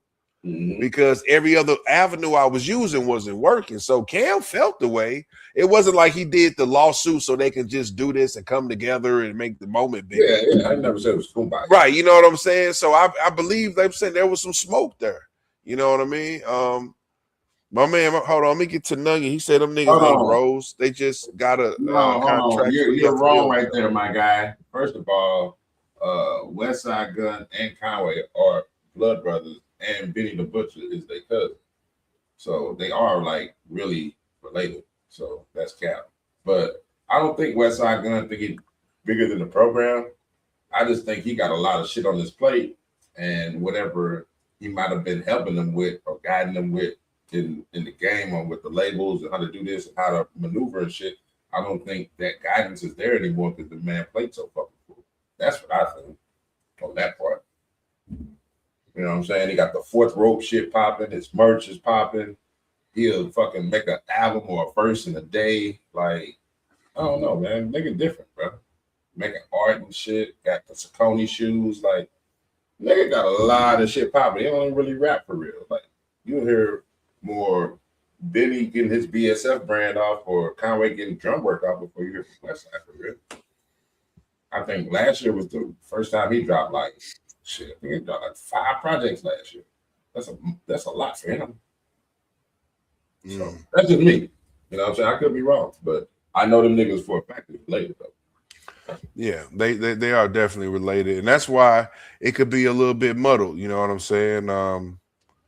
For sure, that could definitely be a little reason why it's a little bit muddled because they are a family, you know. But yeah, like you say, he said C Murder, Master P don't get along, and they blood brothers, and that's a fact, bro. Just because you blood brothers don't mean you gonna get along in business. For sure. One thing. Go ahead. I was about to say one thing about Griselda. I think, it was refreshing when they came back to the scene because they was bringing that old boom bap. You know what I'm saying? Them niggas is like a Avengers in a way. You know what I'm saying? Like, because they all have their own special superpower. It's not like somebody is a Batman or Robin. You know what I'm saying? They all got a special superpower they bring. So it's just we just hate to think that they are feuding. You know what I'm saying? Because it's just so dope when they all together. So yeah, you know. It's kind of hard to say, but I honestly just think niggas know what it is, and they will use that negativity or whatever what do you want to call it, that they know is stemming around in situations, and they use it to go viral or to stay consistent. Jim Jones is the master of that shit right now. Like fucking 50 Cent had that nigga as like a little picture of like Iceman or something because he said it was freezing in the studio, and this nigga's like, oh, okay, merch coming soon. Like he know how to take advantage of this shit. So that's what I'm meaning with that part. So that could be an angle, bro. I mean, they could be milking it. You know, I would hate to think, I don't know, because they built their reputation off being real and solid. I would hate they have to use the internet to trick people to buy their shit. I know a lot of people. I know a lot of rappers use it. This is the tactic, so they wouldn't be wrong. I'm not, but I hate to have to be them. You know what I'm saying? Because I'm tired of the fake internet beefs, and that shit is just really making rap corny, bro. Yeah. Keep it 100. I know a lot of people know how to use the algorithm, but that shit is corny, bro. When you got to make up shit, like, I don't know. That shit is just, I don't know. It's just not what rap should be about. But I would hate to think Griselda is doing it, but if they are doing it, I understand, because a lot of people try to draw attention when they got something. Maybe one of them guys got an album dropping soon, you know. Hey, he do got an album coming up. Yeah, so there you go. No, he don't. No, he don't. He's been promoting. I'm taking that back. He's been promoting. I know he dropped last year. Really? Bullets. Didn't Kanye drop last year? Yeah. He's promoting that album. I'm sure. But yeah, I know a lot of people. I mean, shit, a lot of people still do it when they got an album out. Even when J. Cole was explaining to Cameron, he was like, bro, I didn't want to do your show if I ain't got nothing going on. If I ain't got an album coming out, I ain't want to do your show. So a lot of people use those media runs so they ain't got to keep doing them over and over. They like, fuck it, I'd rather just do my media run one time, hit all the circuits, versus over the years doing all these interviews to the buildup of my album. I'd rather just go ahead, come out my album, and then do the media press run. So you know, a lot of the big dogs do that. You know, if you're a newer artist, you can't do that. You're gonna be at whatever interview the label tell your ass to be at. You know what I'm saying? Hey, hold on. I gotta hey Trey, man, we gotta send you the link. You gotta come up here and talk, nigga. Like, I like your comments and shit, but nigga, you gotta come up here and people want to hear you sometimes, nigga. Because I actually, because the comments versus you talking is a little different. So I like to hear your thoughts on some of your shit versus your comments. So yeah, man, whenever you want to hop on, man, we think the link. But yeah, for sure, bro. We like to bring up anybody I want to talk. And listen, you ain't got to be on camera. You know what I'm saying? That's an option if you want to have your camera on. Cut your camera, you know what I'm saying? Shit, but we can just talk. You know, we like to talk shit, as you can see. But my man said them niggas was Avengers, but I believe Westside Gun is the reason. You know, you could very well be right. You know, if I mean, I don't know this, but if I had to just guess who might have that, I don't even want to say that. That don't even sound right saying that. But who got that? I don't even want to say it. Who might be bougie? It might be Westside Gun. If I just had to pick who might be the most bougiest out them niggas, it might be Westside Gun. So I don't know. You know what I'm saying? But I don't even want to start speculating on who brung the issue, because one thing I will say is this, bro. And I wasn't on, you probably was on Griselda way longer than me, but I will say the nigga I heard out of Griselda first was Conway. And when I heard Conway, everybody in Griselda was trying to push Conway. So it made it seem like Conway was the leader. I'm just going from my perception, you know what I'm saying? Yeah. So it's kind of like the opposite of what he's saying. It was kind of like Conway was the front guy of it. You know what I'm saying? Straight up. That's the first thing I heard from Griselda. And from them, I started backtracking and listening to everybody else. But yeah, it seemed like Conway was the leader, if you ask me. And that might in itself be beef. You know what I'm saying? Somebody might think like, shit, I started this shit, but you getting all the praise. I don't know. I'm just making up shit as we go. But Nunya, you got a good motherfucking point, man. It could be Westside Gun. It could be Benny, because Benny is the one who's got, you know, he might have started off. I don't want to say he was in the back. He was. But he had some years where he was the front runner, nigga. He was, you know what I'm saying? He was the guy that was being talked about more than Conway and Westside Gun. Albums with Harry Fraud, albums with Hit Boy, albums with Alchemist. Especially those records he did, like, you know, Johnny P's Cadillac. That's when his name was ringing more so than anybody on Griselda. So who knows, man? All those guys have had a big taste of success. So everybody can have a big head in that situation. Everybody got motion because they all got their own label. Like Conway got Drumwork, Benny got BSF, and you know they got their little, I'll say they umbrellas like 38 Special, Shay Noir, Flea Lord, you know what I'm saying? People like that. That's Right. kind of like And shit. affiliated with them. Yeah, I'll say affiliates. They're affiliates. And Westside got Griselda. That's his label. He the That's one what I'm that started saying. Like that's what I'm. You know what I'm now you see saying? what I'm So saying. everybody So got their own shit. So everybody who got knows? motions. Right, And then, everybody like I got said- motion. So ain't nobody feeling like the little dog. Like you can't little dog me no more. You can't send me to the store to get blunts no more. You know what I'm saying? My name is just as, recognized as yours. But who knows, man? But I think it's some tension there. I just think there's definitely some tension because I would never do that. And to throw it off too, like you got to see, you got to look at the body language. I saw it, bro. You got to look at the body language, man.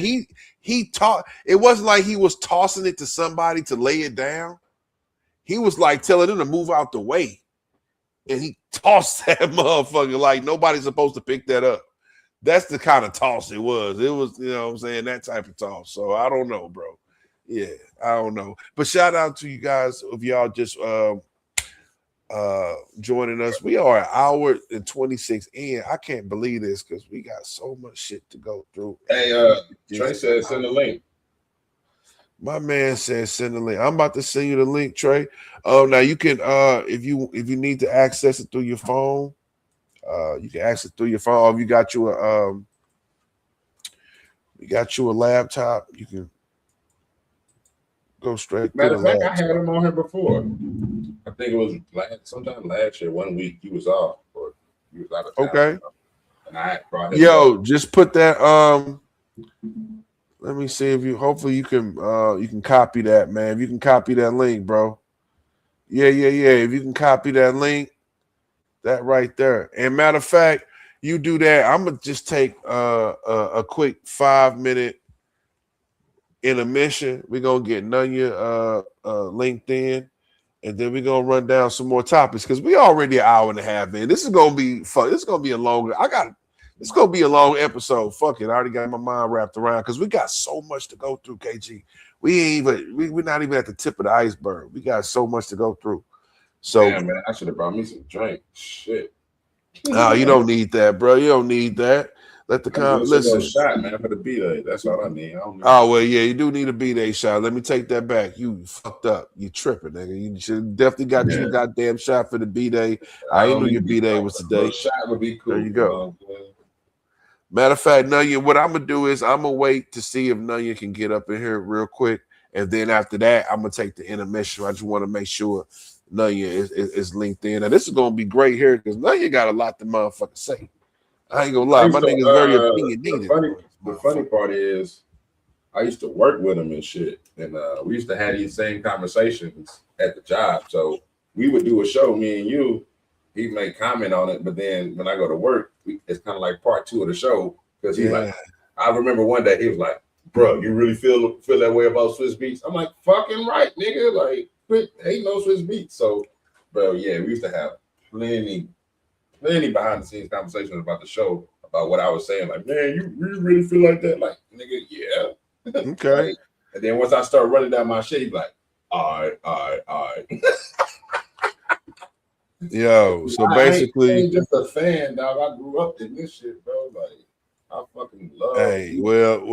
In the words of Crip Mac, he's standing on his business. As my nigga Crip Mac would say, he's standing on his business in this motherfucker. I just had him on here. I think he just went off. So I think he's gonna come back. As soon as we get him back, we're gonna take about a 5-minute quick break. I'm gonna grab some more water, y'all. We probably got another hour. You know what I'm saying? We're gonna chop it up, you know what I mean? So I want y'all to stay with me here. Appreciate the viewers, man. I know y'all should be asleep. I know you like, why the fuck are we listening to these niggas? We supposed to be the fuck, man. But I appreciate you fucking with us, man. All right, I'm gonna bring you to the stage, Nunya. My man Tremont on this motherfucker, man. What's good? Yo, this is epic right here. What's good with it, brother? What up with it? Yes, sir. Hey, listen. This how we gonna play this. Hold on. I think I got a. Can you hear me? Yeah. We hear you good, man. You coming in loud and clear, bro. Okay. All right, but listen, we gonna take like a quick 3 to 5 minute break, real quick intermission. You know, so if you got to roll up, if you got to get a roll within the cold, and go ahead and do that. And y'all, we gonna be right back, y'all. I don't want nobody. And how can I get my screen to be kind of bigger? Let me. Well, see, you going through your phone. I think that's what it is. Let me see. Oh well, it don't matter, bro. I'm gonna hold it like this and keep it moving. Okay. Ain't got no stand or nothing. Well, I think what it is when you go through your phone, they only give you that small window. Okay. On him, he said he's gonna hold it. I'm like, you ain't got no stand or nothing for your phone. Y'all good? We good? Yeah. Oh yeah, you good, bro. All right, bet. We gonna be right back. Hold on, I'm just trying to. Here we go. We're gonna be right back. Take about a 3 to 5 minute break, and we're gonna chop it up with Nunya in this motherfucker, man. This gonna be epic here, man. Be right back. Hey, I got when you sent that mustard, nigga. Why you ain't responding back, nigga? Hey, that phone got fucked up. So I lost your number in that phone. So I can never take. Oh, man, how? I'm trying to figure out how can I get it? How we had it when?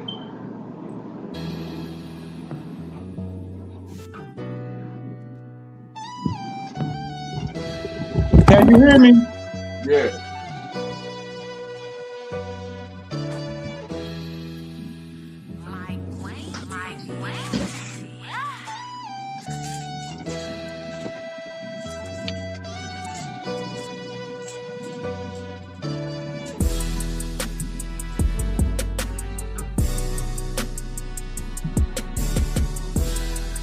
How can I put my damn Bluetooth on, KG? What you mean, yo? My headphones and shit. Let's do it like you regularly do it. Like you do it. The phone, just do it like that. And make sure you just click in. Hold on.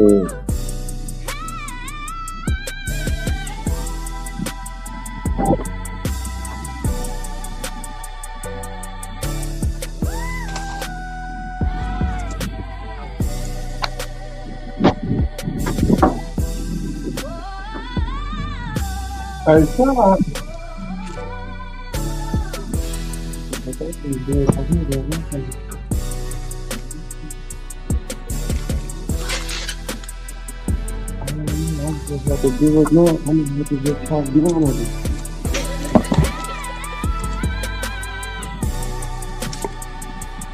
I ain't gonna even worry about it.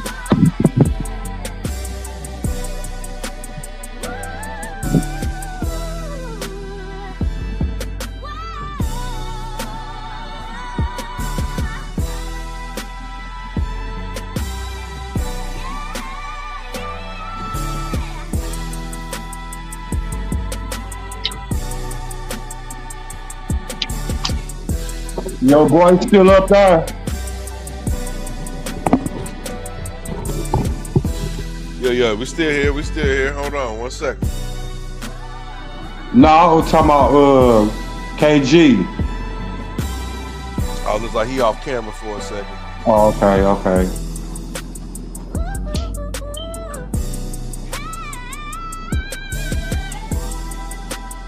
Yeah, I gotta get me a computer, bro. I can get the screen bigger and shit. I don't know, but yeah, bro. My phone, I had to get another phone. My shit was going dead last week. I wanted to get on when y'all kept chilling me, but I ain't have enough juice.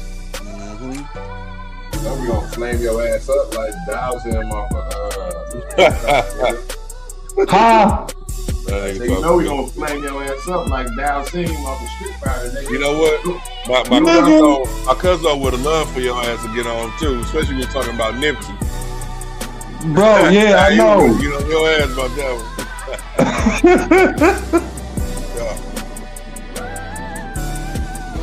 one. They bumping that in Texas though, for real? Do you think? Well, he bumping it because that nigga crippin', so he has a special. I know, right? That's what I'm saying. That nobody else down there bumping that but Crips. We ain't gonna do that, bro. We ain't gonna do that. We ain't gonna do that. Now you see the type of shit I had to deal with at work, my nigga. Dip is a motherfucking icon. But he ain't had a juice like that though, bro. You are bugging, man. Looking for a little nothing that's about something. And hey, tell Vinny how you hate on Swiss Beats. Late night get right. Huh? Tell Vinny how you like to hate on Swiss Beats. Mr. Breakback, time to get it cracking. Searching through my contacts, looking for action. Looking for nothing with some mattress acrobatics. I should call Tina, cause she a bad bitch. In her head, make a nigga do a backflip. Y'all see y'all boy on there with Talib Kweli, KG. Yeah. I should call Keisha, she like them ass flicks. From our tempo. Yeah. Yeah, man, he been everywhere, bro. I like this dope ass video. We already uploaded it, but I definitely want to play this video he got with KRS-One found in That's right. We gonna talk about it. yeah, I'm gonna play He's that. still live. They can still hear it. They can still hear it. Cool. Probably still live. Yeah. But yeah, that video. That video is stupid. Yeah, he been everywhere, man. All right. Real hip-hop head. Hey, look, homie, my other phone is still doing. How much juice I got on that? So cool on you, I think I need to jack you. Yeah, I'm gonna try to get on that juice. You played that perfect role. I guess you're just an actress. I'm thinking to myself, damn, how could I attract this? Try to find the perfect girl. I just didn't use my average. Now let me slow it down because I know it's hard to grasp this. It's many different reasons. My women. All right, y'all. Let's Let's get this thing about back. us, Pop they it. pretend. So girl, Hey, hold up, KG. we can be friends, but that's all that is. And I ain't tripping when I see you with your new dude. Baby, like proof, I was so cool. Hey, KG, you'll resend me the link. You can't copy it from from your thing? Nah, I'm finna get on the other phone because I can't. Never mind, bro. We gonna roll on with it. Never mind. I can see it on the TV. I'm cool. Cause I can't. Never mind, bro. We gonna roll on with it. Never mind. I can see it on the TV. I'm cool. All right, bet. All right, there we go. We got you right there. All right, KG, come on back, man. Let's get this thing rolling and going. Yo, I appreciate y'all waiting for us, man. Y'all been showing patience. That means we might be doing a good job. Like if you, because I ain't waiting for shit and I don't like it. You know what I mean? I don't even like waiting for commercials. But if y'all fucking with us, we fucking with y'all. Appreciate it, man. And let's go ahead and get back to it, man. Welcome to the second, I guess you want to say the second part of the After Hours edition, man. And we're listen, we have I want to say alumni because this guy is like the best commenter of every fucking Spit Your Game podcast we done had, man. This guy's be in the comments, man. So I want to introduce, man, Nunya to the motherfucking building, man. What's going on, brother? What's good with it? What's good with it? Ever since KG told me about y'all channel, I've been subscribed to it. Ever since he told me about it. Oh yeah, that's love, bro. That's love, bro. And listen, man. We appreciate it, bro. We appreciate everybody that fucking with us, man. So listen, man, we got you on there. I want to go ahead and share something, man. I want to see what y'all think about this, man. Can y'all hear me, bro? Yeah, we hear you, bro. We Okay. Let me see if I can get this right. It first blew up when I was flying back. You probably heard Jeezy talking about this on Drink Champs or some of the other. When Jeezy first blew up, when I was flying back and forth from Dallas to Atlanta, I saw Jeezy. I said, bro, listen. Every Friday when I would go to the barbershop, to Ozell Barbershop, people in the barbershop, first thing they would ask me, when you go to Atlanta this weekend, bring me back a snowman shirt. Man, I used to have one. I didn't get it from Jeezy though, but I damn sure had one. I told Jeezy back then, he talked about this on a bunch of podcasts. Okay. I said, bro, listen, you'll make more money off this snowman shirt in 1 year than you're going to make your whole contract on Def Jam. Wow. He was like, man, I just want to, Jay-Z about to hook me up with the Russians, man. I'm finna get me a clothing line. I said, geez, listen to me, I'm telling you, bro. That's when the throwback jersey was Yeah. I said, bro, if you go on 106 in Park and hold up that snowman shirt with a little tag on it, say, this is the official snowman shirt. This is the only place you can get it, blah, blah, blah, blah, blah. I said, bro, you got to do the math. If you go platinum, I seen it from the You beginning. seen it, yeah. Because everywhere I went, people knew I knew him, and they was asking me about the damn shirt. Every city I went to. That's all. So I was like, Jeezy, listen, bro, trademark the snowman and put them snowman shirts out. In the summertime, put the t-shirts out. In the wintertime, put the hoodies out. I said, bro, I don't care what your contract say. I don't care if you hit every mark that you're supposed to hit to make the maximum amount of money to fulfill your whole contract. I don't care if it's 5 albums. In 1 year, you can make more money off of this snowman t-shirt than you're going to make in that entire contract. Damn. And I showed them the numbers. I said, look, if you sell 500,000 records and you sell 250,000 t-shirts at $30 a piece. That's up. Look at the numbers. You seen it. I saw it. Damn. Right. He jumped right on it. No. He didn't. He didn't do it. Then he talked about, man, me and Jay-Z. Jay-Z took me to the Magic Show in Vegas. All the people like, Jeezy, we love you, Jeezy, we love you. Because they had bootleg. Of course. They was selling them. They had made the money. That's right. I'm like, but this 2025, that was 2002, 2003, 2004. That's He can still be making $5-10 million every Christmas with that snowman shirt. If he wanted Right to, now. right now. I Right believe now. it. I know he could. Right now. He could bring it back out right now and they'll still buy it. Yeah. They rock with him. He got a core base. You know what I mean? Bro, I told him, I said, bro, He ain't listen. Bro, you about to leave a ton of money on And the he table. left it on the table. Left it on the table. So let's get into that, man. That was that's Greg Street, if I'm not mistaken, right? Is that Greg Street? Yeah, DJ. Yeah. That was Greg Street, bro. I mean, you know what? Sometimes people got that vision. You might not see something, but somebody can see something before you see it. And you know, we was talking about this kind of in that same vein of Lil Wayne not trademarking bling bling when he had the chance to. But you got I Greg thought Street. he said that was that was him who came up with it. Who's that? What's that? Bling bling. Right, that's what I'm saying. Like Wayne didn't take the time to trademark it though. He came up with it, but he never trademarked it. And everybody been using bling bling from here to the end of time. Yeah. You know what I'm saying? So he never made no money off of it. If I ain't mistaken, What's up? that word got added to the Webster's dictionary, if I ain't mistaken. Yeah. That's what I'm saying, man. But he didn't have that business sense at the time. So that's pretty much what Greg Street saying. Like The G Birdman said, jump on. trademark it. No. I think it's some shit. I don't even want to say, but it's somebody from a different community that trademarked that motherfucker. It ain't us. Somebody making money off of it. It ain't us. But perhaps you know what? I don't even want to get off subject, but you saw how Mr. Tenderism was able to show that, hey, nigga, I came up with shit. Perhaps Lil Wayne can show, hey, nigga, I came up with bling bling. Nobody was saying this before me. So who knows, man? But in this case, my man Greg Street was saying, bro, you could have made more money off a t-shirt than selling albums, bro. And that's crazy because you see now, nigga, everybody be on that merch game. It don't matter if you sold 5 records. If you doing a show, you gonna have some t-shirts out in front of that motherfucker. Shout out to the Clips, baby, album of the year. You know what I'm saying? Straight up. You gonna sell merch. There you go. Yeah, nigga. He said, oh shit, hold on. Nigga. Yeah, nigga. Come on now. I know you ain't about to say Clips was an album of the year, my dog. What's good? For me, Yeah, you, nigga. I ain't gonna know. I ain't gonna. No, I ain't. Because you know how many times. Man, it works. Like, man, that's all you got. Freddie Hill, Big Clips, nigga. That's all I hear when I come over here. We ain't gonna bring up last year's business, man. I know. Yeah, I ain't. Hey, We ain't gonna bring up last year's business. But how you feel about Jeezy not taking advantage of that opportunity, man, to make millions of dollars? yeah. I mean, because around that time, he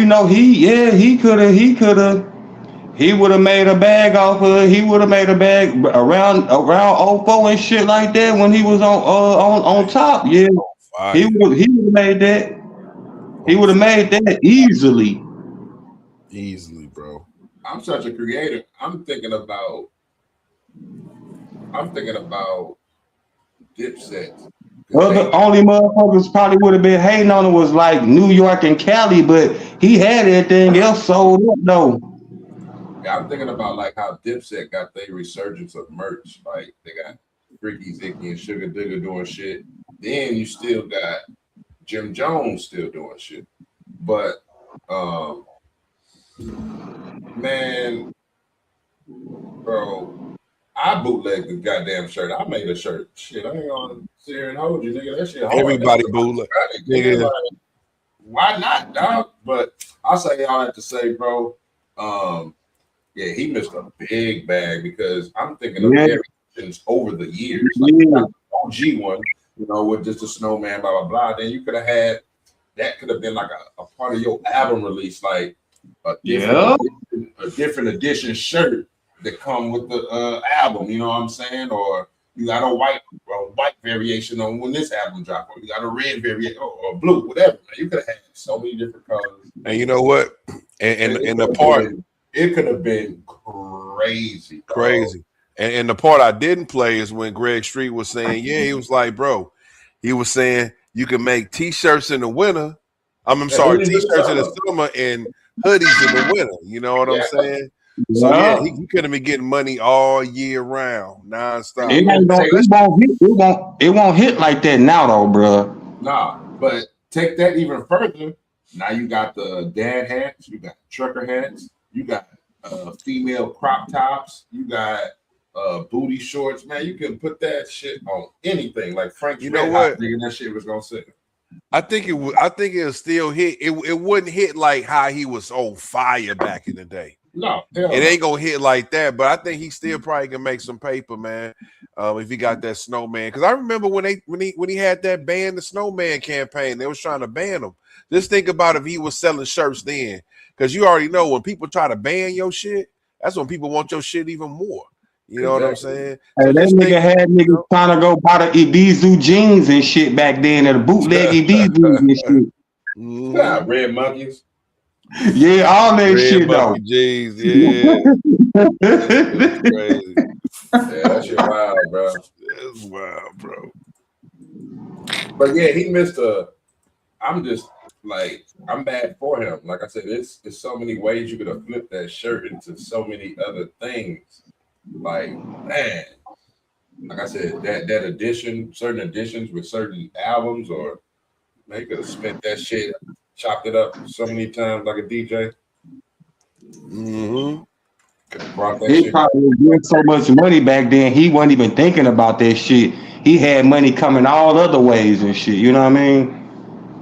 And then he kept bringing up the fact the Jay-Z shit. Like, he probably thought whatever venture he had tied up with Jay-Z was going to be more lucrative than them goddamn shirts. Hey, have y'all ever watched the interviews that his boy Clem had did about him? Oh, my bad. What? Oh, the interviews his boy Clem was doing, talking about how him and Jay-Z had fell out because he didn't want to be under Wiz Khalifa and shit. He didn't want to be up under him. He thought he was supposed to be like an opening act over him and shit. Who you talking about? You talking about dude from you talking about Clem from Jeezy label, right? From yeah. Nah, I ain't know there was some beef. Well, I mean, I knew them niggas was kind of beefing, but I ain't know it was over that though. Yeah, he was like, he thought he was supposed to be the headliner over Wiz Khalifa on whatever little tour they was doing. Nah, I don't think so. I don't even know who dude is. And you're not bigger than Wiz Khalifa. He was on. I think he was on. Yeah, he was doing a bunch of interviews talking about it and shit. Yeah, I remember that. He went on an interview. I mean, I don't know if it's real or not, but I'm just saying, I don't know. You know what I mean? Well, that's some real shit. Yeah, rumors do be spreading. I want to talk about this show. Let's go ahead and segue into this because this right here been gaining a lot of traction. You know, I'm talking about the baby and the issue he had with the guy who did a painting of his kids. You know what I'm saying? Now, I mean, a lot of people been chiming in about this. There's been a lot of perspectives. Even the baby then chimed in and gave his reasons why. But I want to hear y'all thoughts on it. You know what I'm saying? You know, just the baby felt like, yo, listen, I don't want nobody painting my kids. You know what I'm saying? You know, he felt that way as a father, that he didn't want nobody paying his kids, man. So how you feel about that? Bro? How did they even get painted in the first place? What you mean, bro? Like, was he with them when they got painted, or dude just did it because he posted pictures of his kids? Well, I mean, I don't know. I don't know if you can see the picture at the bottom. Let me try to make the picture bigger. If you can see, he painted them because he posted them. Right. And as you can see, he's basically did a rendition of the photo he posted. You know what I'm saying? So that's how he. So it's not like he just drew them. You know, he had inspiration from a photo. I'm sorry, but that the baby posted. So what's the question at hand? Like, what's I mean, so are you familiar with the issue? Because all right, so let's go ahead and go to Genesis. I thought you might have been familiar with it, but let me go ahead and break it down to you. Break it down to you. He was looking at it like bro was like he looking at it like, why would you have for bro being a grown man, like why would you be painting pictures of my little kids? Basically on some old, you know, PDF type shit. Why would you be painting pictures of little kids and shit? And he was like, if you feel cool with doing it, then let the motherfucker paint the pictures of your kids, but I don't feel like I ain't cool with it though. That's what he was talking about. Like, but dude, when you know what I mean, he looked at it like shit. I was showing love, like here go my work, here go, you know what I mean. But the baby, you know, he got that. To me, I'm just speaking for me. You got that little short man aggressive complex and shit, bro. You always with the bullshit, bro. Yeah.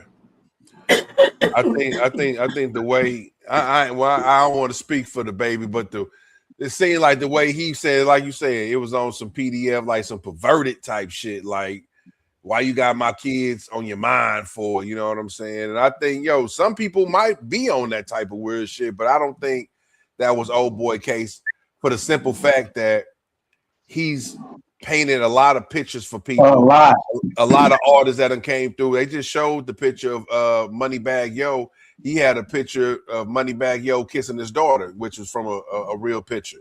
You know what I'm saying? He was able to present it to Moneybagg. But at the same time, bro, when it comes to this subject, I can't really judge a man on how he want to raise his kids or how he want to interpret it. So that's why I couldn't say how he felt was wrong. Because then I'm like, bro, that's his kids, man. I can't, But that's what he was still getting to at the end of the day, though. Like he was basically assuming, like, that was real type time shit. But I think, doing one of his first response was, I told you to take it down. You end up reposting it on your page. And now he's like, if you don't take it down, next time we see each other, it ain't going to be all love. You know what I'm saying? Which a lot of people in Dallas was like, hey, nigga, you ain't about to come down here just about to fuck with one of our brightest stars down in Dallas. On that short man bullshit. Yeah, it ain't going to be that easy. Even Charleston White came out. Charleston do have a clip, Charleston being Charleston. See, now that's what I got confused at. Because I thought the beef was with Charleston White when I started seeing clips. I had never seen this actual picture, but I had seen the comments of what the baby was saying. So I couldn't put two and two together. I didn't know if it was at Charleston White. So obviously it was at somebody else. So that's where my confusion got. You know what I'm saying? Yeah. So Oh, go ahead, bro. My bad. Well, no. I was about to say real quick. The crazy thing is the artist's name is B White, right? B White is the artist's name. This just so happens to be Charleston's white cousin. That's his cousin. That's his second cousin. Charleston White came on and explained it. That's his second cousin. So that's why he inserted himself, because once the baby started kind of threatening him, like, yeah, dog, when I see you, it's gonna kind of be on that type of time. Charleston, like, nigga, this family, bro. You don't know who you know what I'm saying? So I don't think it would have been as easy as the baby was, real nigga. But that's why Charleston jumped in. That was his family. Just so happened to be his family. Charleston ain't gonna. You never know who motherfucker. You know what I mean? Facts, bro. You never know. So, but basically, he, Charleston gonna break it down from his perspective. He was like, "Nigga, you over there, you talk about women all day. You got the nerve to talk about this." You know what I'm saying? He like, dog, check your background. You know what I'm saying? And I keep telling my girl Charleston White to beat up little Boosie.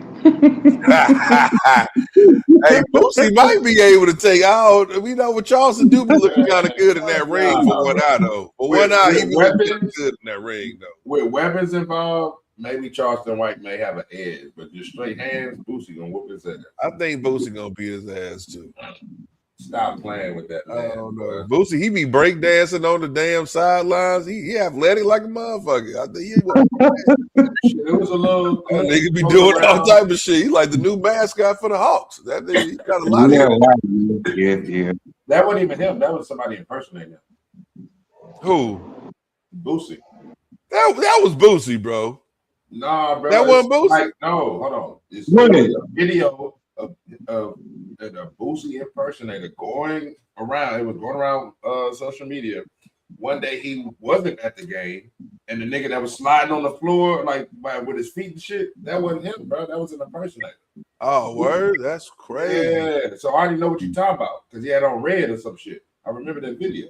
But Boosie, he'll do the dance, the swag surf, and all that other shit. How the fuck he get on the floor? Because he even reposted the video himself. Like, yo, man, this ain't me, blah, blah, blah. You know what I'm saying? Well, Boosie definitely be dancing though, bro. No, he be dancing, swag. He be doing all that. But that video, I remember him clearing that shit up. Like, yo, man, this ain't me. They got somebody impersonating me. He be doing the swag and surf, dog. Because I actually went to a Hawks game, and they do have a little segment where they do the swag and surf. Yeah, the whole crowd be into that shit. You know what I'm saying? But yeah, you had to clear that up, bro. That was funny. That's crazy, but that's kind of like when Wallow posted the Pussy Poppin' video and said that was Gilly at the that one part dancing. Yeah. That was crazy, yeah, man. That was diabolical. He had Sierra over there bugging us. Sierra was like, hell no. And that dude like Gilly, dog, but that'll be career suicide. And they would not have a show right now. That was look right in the camera so you can kind of freeze frame it and put it side by side to look like, that is you, nigga. Stop playing. That's crazy. But yeah, no, man. You know about that situation, but that's kind of fucked up, though. You know what I'm saying? That he would kind of jump off the porch like that if it ain't even like that. I mean, like I said, I can't tell a man how to respond by this kid. You know what I'm saying? It's not like he didn't ask for the picture. So it's not like it was asked. It wasn't like the baby was like, hey, I want some of your work, whatever. So, so I can't get mad at his response. I just think like you ain't got to put the violence in there because everybody ain't going for that. You know what I'm saying? Everybody ain't going around long enough to know that anything you do, bro, you're in the public 24/7. They can Google your name. They can Google this. So they're going to see your kids. That'd be my whole thing. So you don't have to get mad at everybody then. You know what I'm saying? They get inspired by how you raise your kids or however you do your shit and they want to, you know what I'm saying? So you can't just fuck up with every gesture. You know what I'm saying? Because to me, it ain't coming from a place of malice. But now if he said what he said is true about him saying take it down and all that other shit and he didn't, now that's kind of gets weird. But it was just on some inspiration shit. Man, I like how you know what I'm saying, raise your family. Here's a little picture, blah, blah, blah. Talking my appreciation. Yeah, cool. I do want to ask y'all about this, man. One thing I heard about, I don't have anything to bring up, but I heard about Drake. Drake is gonna drop that Iceman soon, and what they saying is that he done went back on the album and scrapped all the club songs. They say he's focused on bars on this album. So I just want to know, do y'all think Drake can make a comeback if he just focus on the bars, focus on the hard shit, leave the singing shit alone? Do you think Drake can come back, man? I think he's taking too long. And the fact that you win and lost. You didn't win the lawsuit. You taking too long. Like the music better be impeccable, dog. Like they're gonna judge you on that. So as you can see, J. Cole can easily win his fans over because he stayed true to himself. And you do know Fugazi shit that, well, he did do some weird shit to the fan or to the public, but he responded. I'm not gonna say immediately, but the level of his project, people kind of like praise him versus still bringing that shit up, especially as he's doing these interviews and shit. So what I'm saying is he taking too long with the music. The music better be fucking like a classic, bro. Like, and you gonna need them club bangers, nigga. That's what the females like you for, nigga. What are you doing? So I don't know. What you think, Nunya? You think Drake got a chance, bro? Oh no, I had two questions. I was damn, but I gotta when okay, KG, when would what you say about J. Cole? I said he did some weird shit to the public or to the fans' perception, but his music outweighed all that shit because obviously the sales showed that he sold damn near 500,000 copies. So I'm saying if Drake would respond with his music in a timely manner from this incident, like you still gonna be remembered for the lawsuit. You still gonna be remembered for Drake kicking your ass, and I mean Kendrick kicking your ass and doing the Super Bowl and shit. So it's like, bro, when you gonna get the music? And the music, why take off the noise if that's what your female fan base really wants to hear? They want to hear shit like nice for what? They want to hear for free and you know what I'm saying, shit like that. So that would be my thing. Like, why would you? I would make it an even balance. Like, get a nigga, you know, get the bars, you know what I'm saying, your songs dedicated to that, but at least mix it up. Does he have an album? Now, this is a question. Does he have an album that he has just straight bars and he's not melodic? Well, I mean, no. I mean, that's part of his delivery. Like, I wouldn't expect him not to have an album where he's not melodic. I think he's talking about like songs like Nokia. You was that Nokia phone, like them type of songs, like you know, One Dance and type shit. Yeah, I think he's always gonna be melodic in this in this rap because that's just his delivery. Period.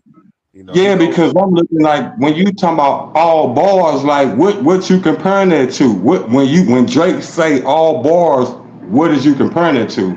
I'm thinking he talking about songs like Headlines and shit. Like I think he's talking about more the hip hop gear songs versus You Can Call Me on My Cell Phone, them type of tracks. I think he's rapping those. He said bars. Yeah, bars for sure. Like I think he's gonna be focused on like more hip hop shit. Like you know, Drake was barred up heavy, like on this mixtape run, and like so far gone, them all bars. Benny V, Benny V, give me three, Benny V, give me three, Benny V, give me three, give me three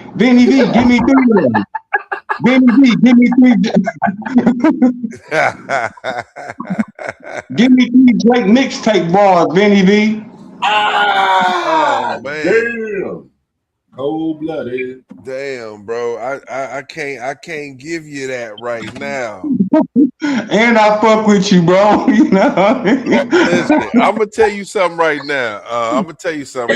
Comeback Season is one of the hardest mixtapes ever.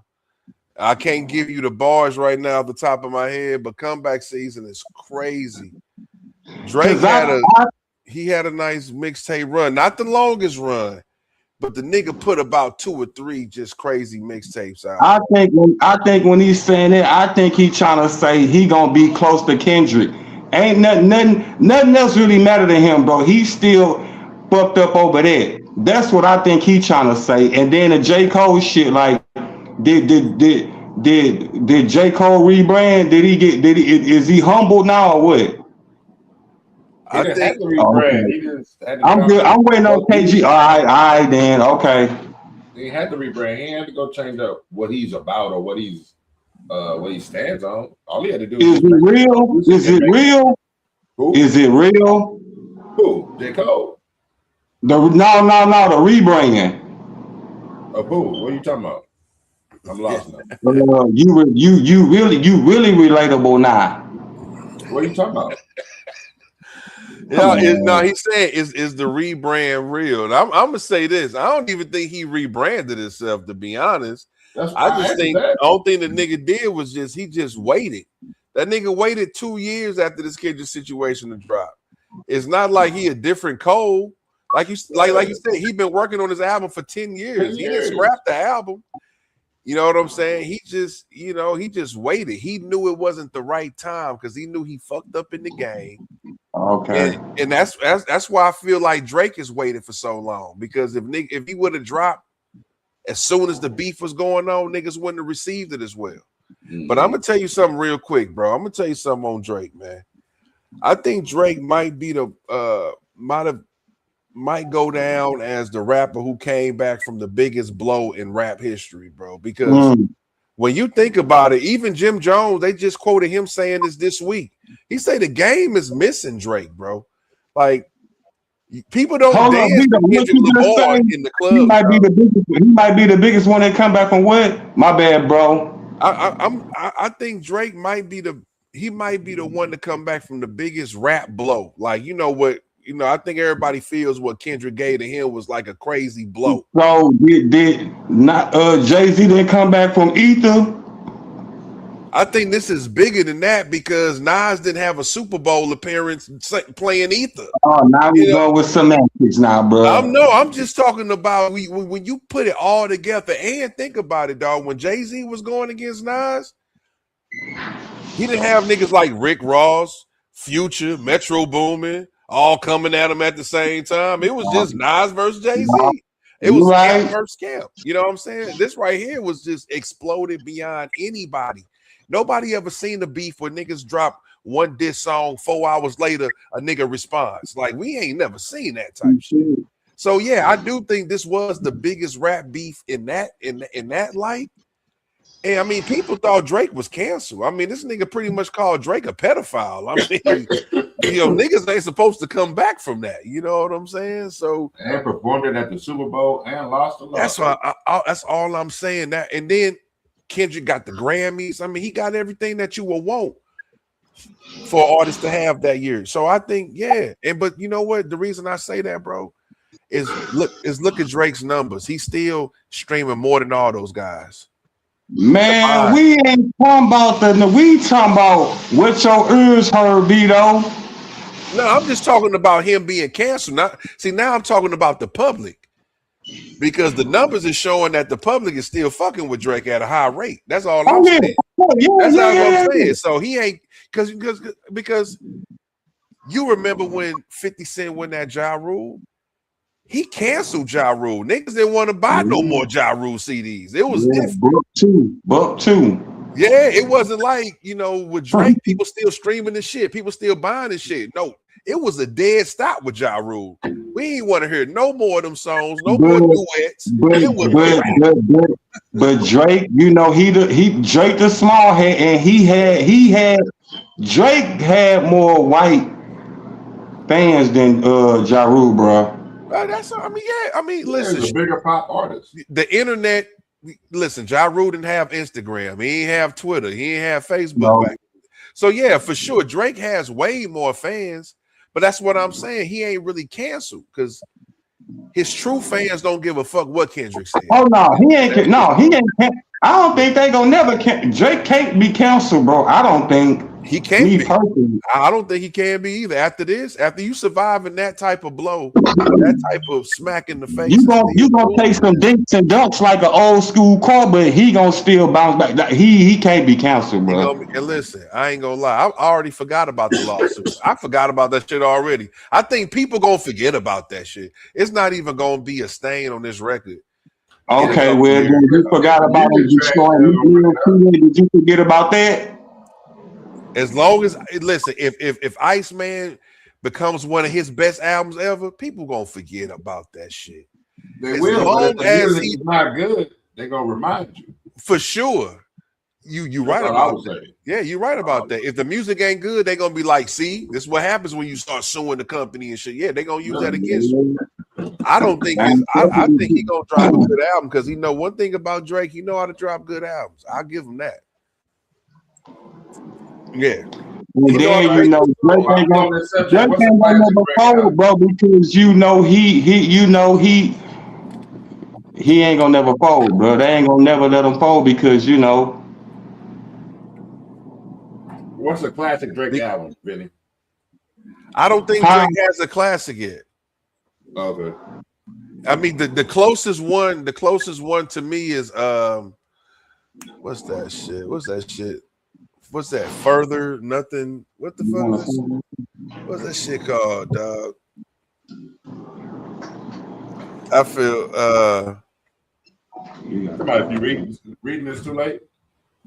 No. It's something nothing further from what it seems or something. Nothing. I forgot. Whatever, bro. I don't know. I'm gonna look up his album. Let's see if I can find it. Yeah, look up his albums, man. Nothing further from the truth or some shit. He talking about Drake. He asking if Drake got a classic album in your opinion. I just think I'm trying to think of that one album that's probably his closest to me to a classic. Would probably, and I might even give it the nod, but it's like an edge. It's not like a standout classic to me.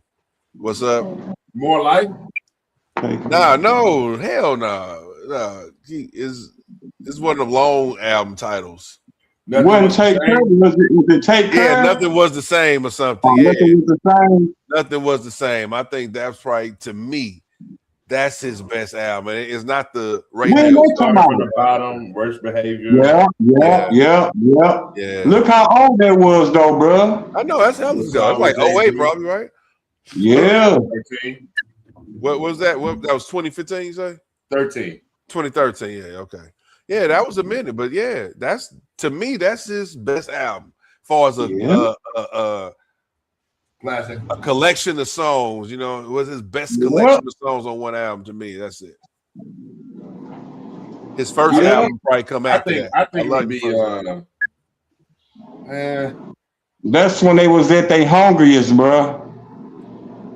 That's a fact. He was definitely he had something to prove then, for sure.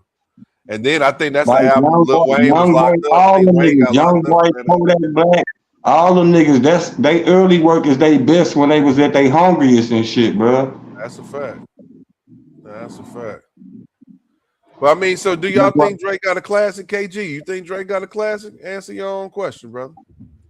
That was it right there with the start up on the bottom. That was bro, to me, that was like one of his best songs right there. That was some relatable. That was one of his best shits right there to me, bro, for real. Nah, you ain't lying, bro. I think the closest thing for me, maybe Scorpion.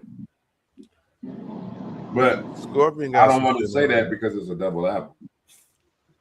Yeah, Scorpion got some shit. I think one thing, Drake rarely makes a trash album. Only time Drake make trash albums if it's like an Afro beat type vibe. Only time he makes trash albums is the shit he been dropping after the diss.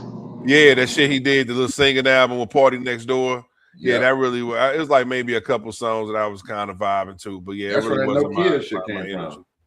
Yeah, but that was his big. That song. That's what I'm saying. That song was like one of the biggest streaming songs.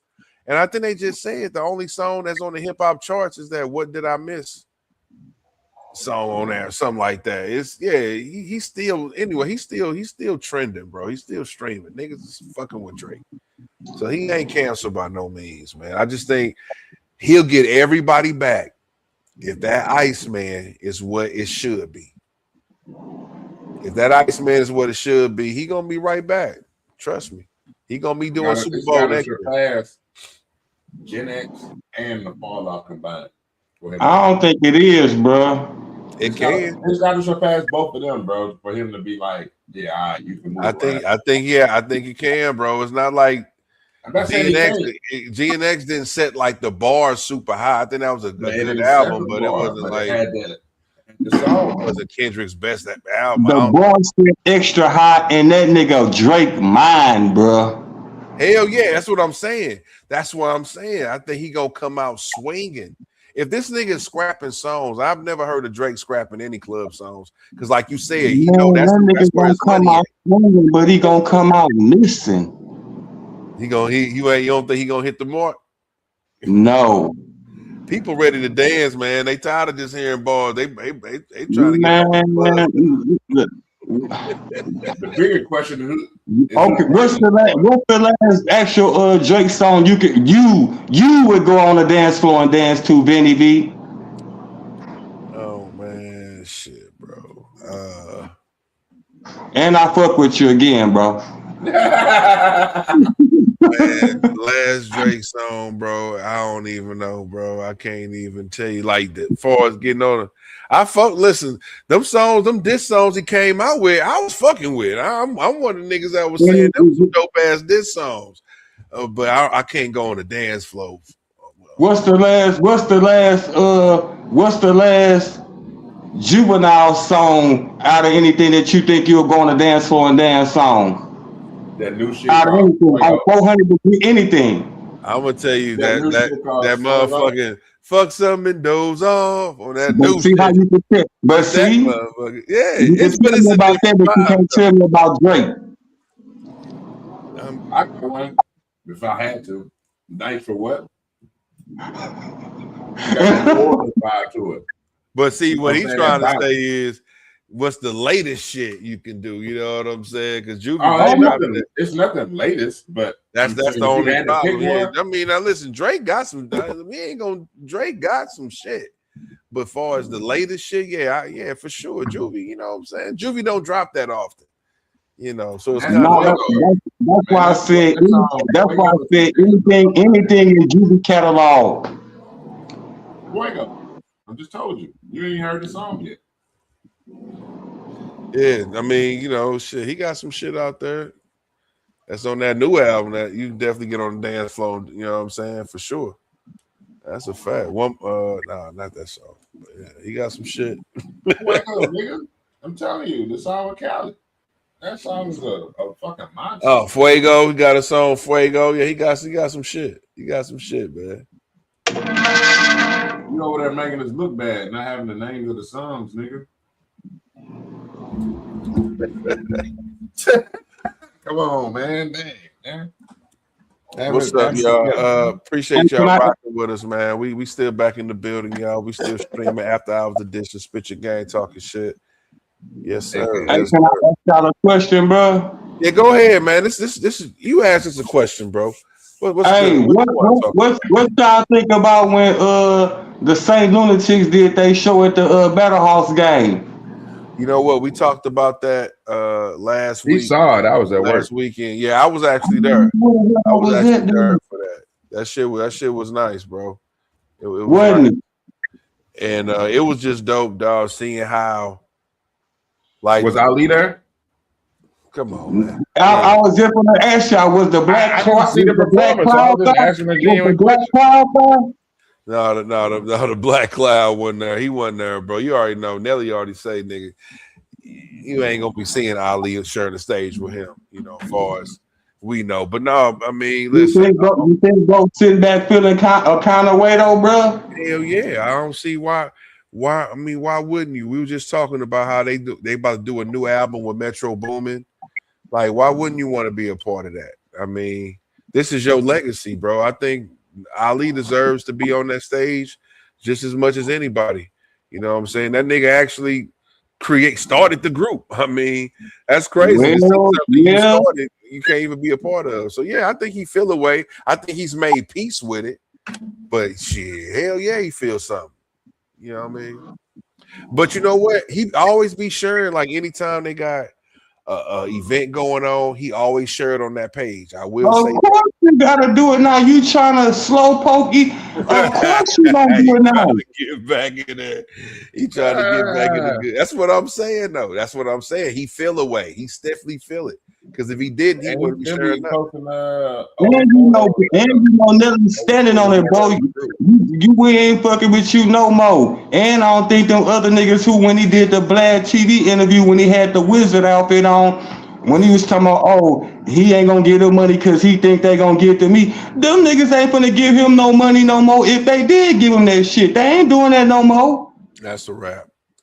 I think they all got caught up in that damn That nigga was doing the divide and conquer shit like Nelly said, bro. I believe he was doing that, bro. I believe he was doing that, bro. And then remember, well, whatever, on that one beat DVD, when Chingy was like he was doing that shit real, bro. Niggas ain't like, bro, that was years ago.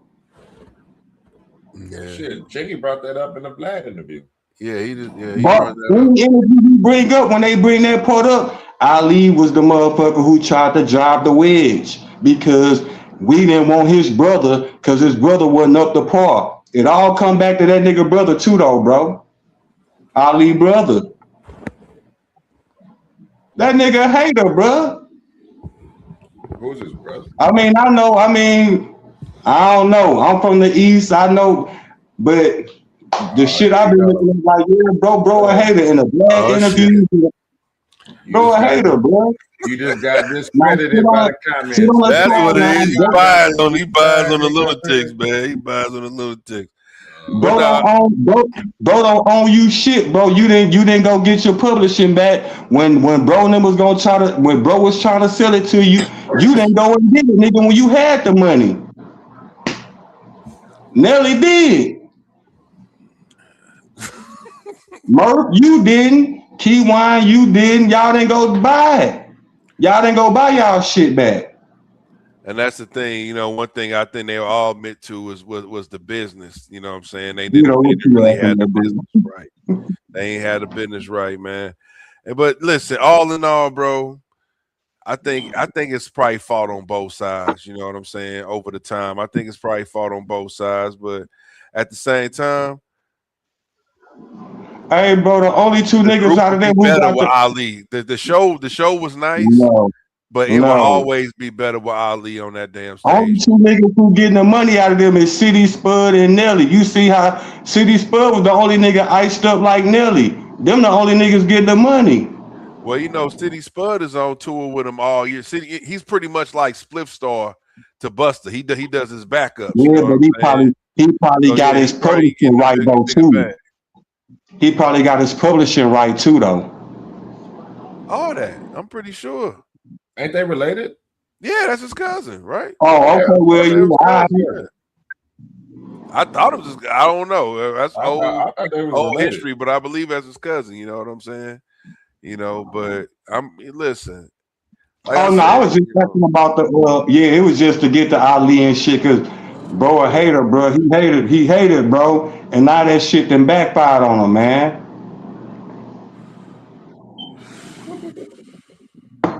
That shit definitely backfired, man. I ain't gonna lie. It was one post he put up on Facebook when Nelly had announced the album collab with Metro Boomin. He put up a post like, man, you need to leave that nigga.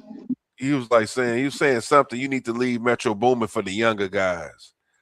You know, and I commented on the post. I'm like, bro, what you talking about, man? This the type of shit we need, bro. We need to see what the Lunatics would do on a Metro Boomin beat. That nigga go scratch Nelly Poe up if he had a chance to. But you know what? After a lot of people started chiming in, like, bro, what you talking about? You tripping, dog? That's what the game missing. He deleted that post. He took that post down.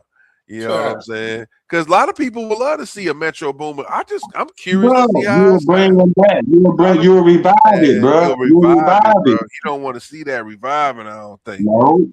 Because that's all it takes is one little hit, bro. We already see Max B, French Montana. You never know what you might do. I think you can give him at least 1 or 2 hits on an album, bro. At least 1 or 2. Man, listen, 1 hit to get will get you on a tour around the world. Just 1 hit to get you the tour. If you got 2 hits, you can tour for 10 years of 2 hits, nigga. Straight up, my nigga. For real. Sir Mix-a-Lot. But you gotta keep that dark cloud away from y'all though, bro.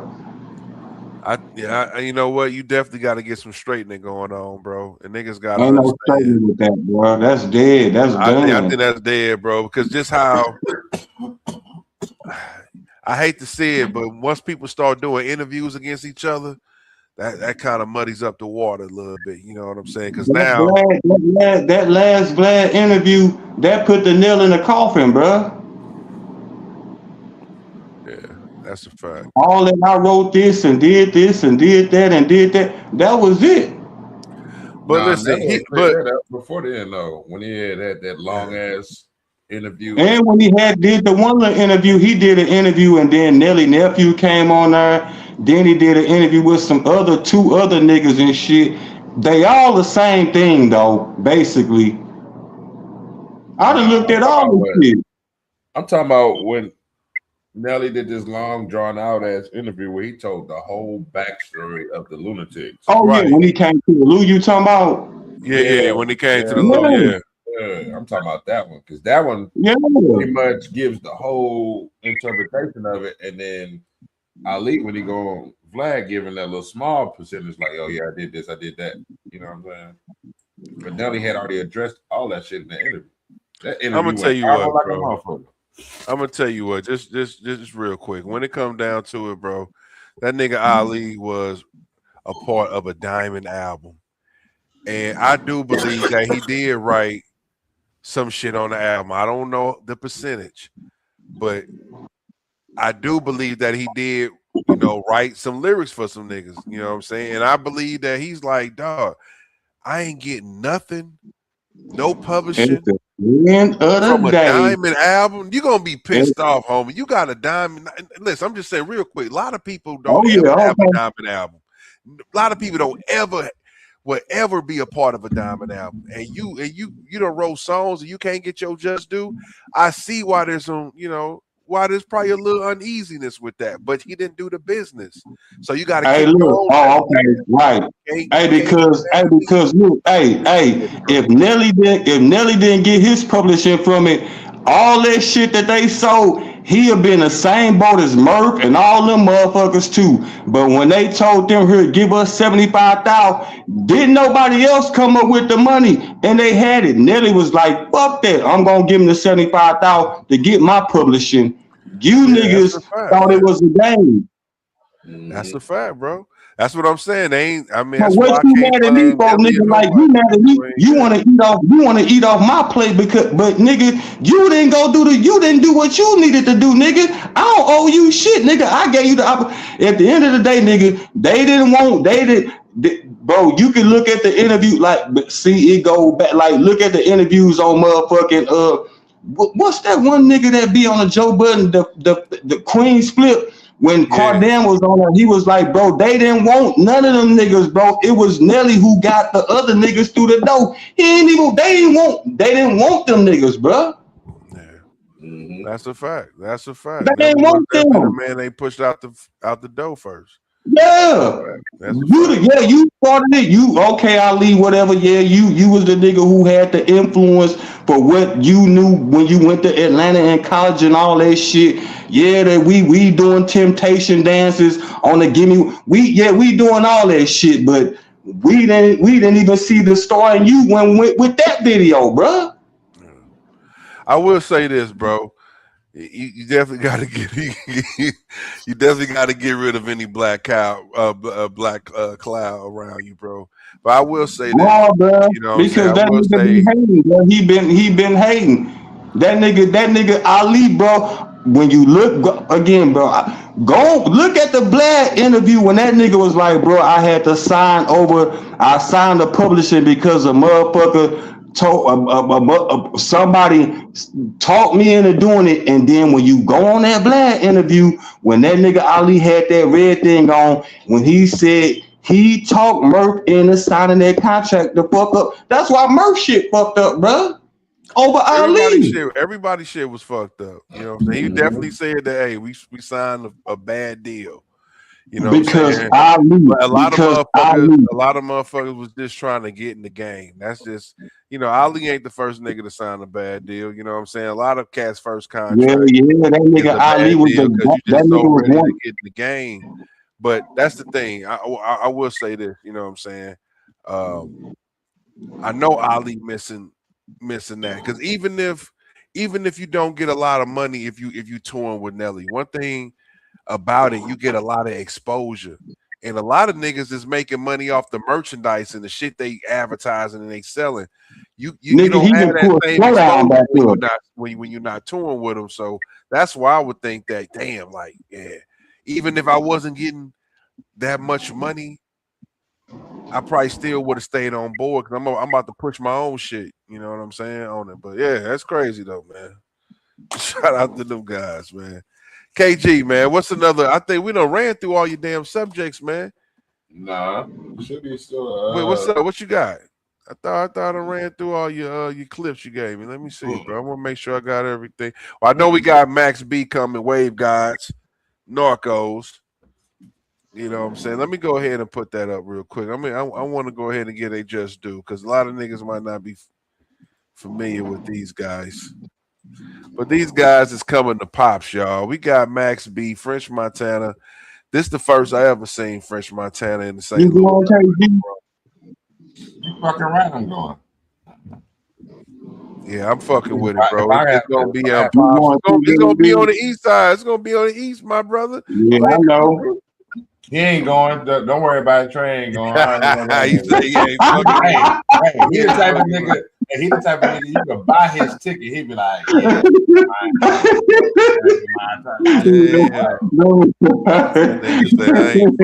I ain't fucking with Max. Hey, bro, you doing it? You know I'm right. I ain't fucking with Max B. That's hella funny right there. That nigga can be. Y'all think they coming, bro? Y'all think they coming? I don't think they coming. I ain't gonna lie, bro. I am kind of skeptical. I don't see why they would be at the Schaefer. At Pop. I don't think somebody did they homework. I think Pops is a cool little venue, but I feel like Pops is a dope venue. But I just wouldn't expect them because they probably don't have a big.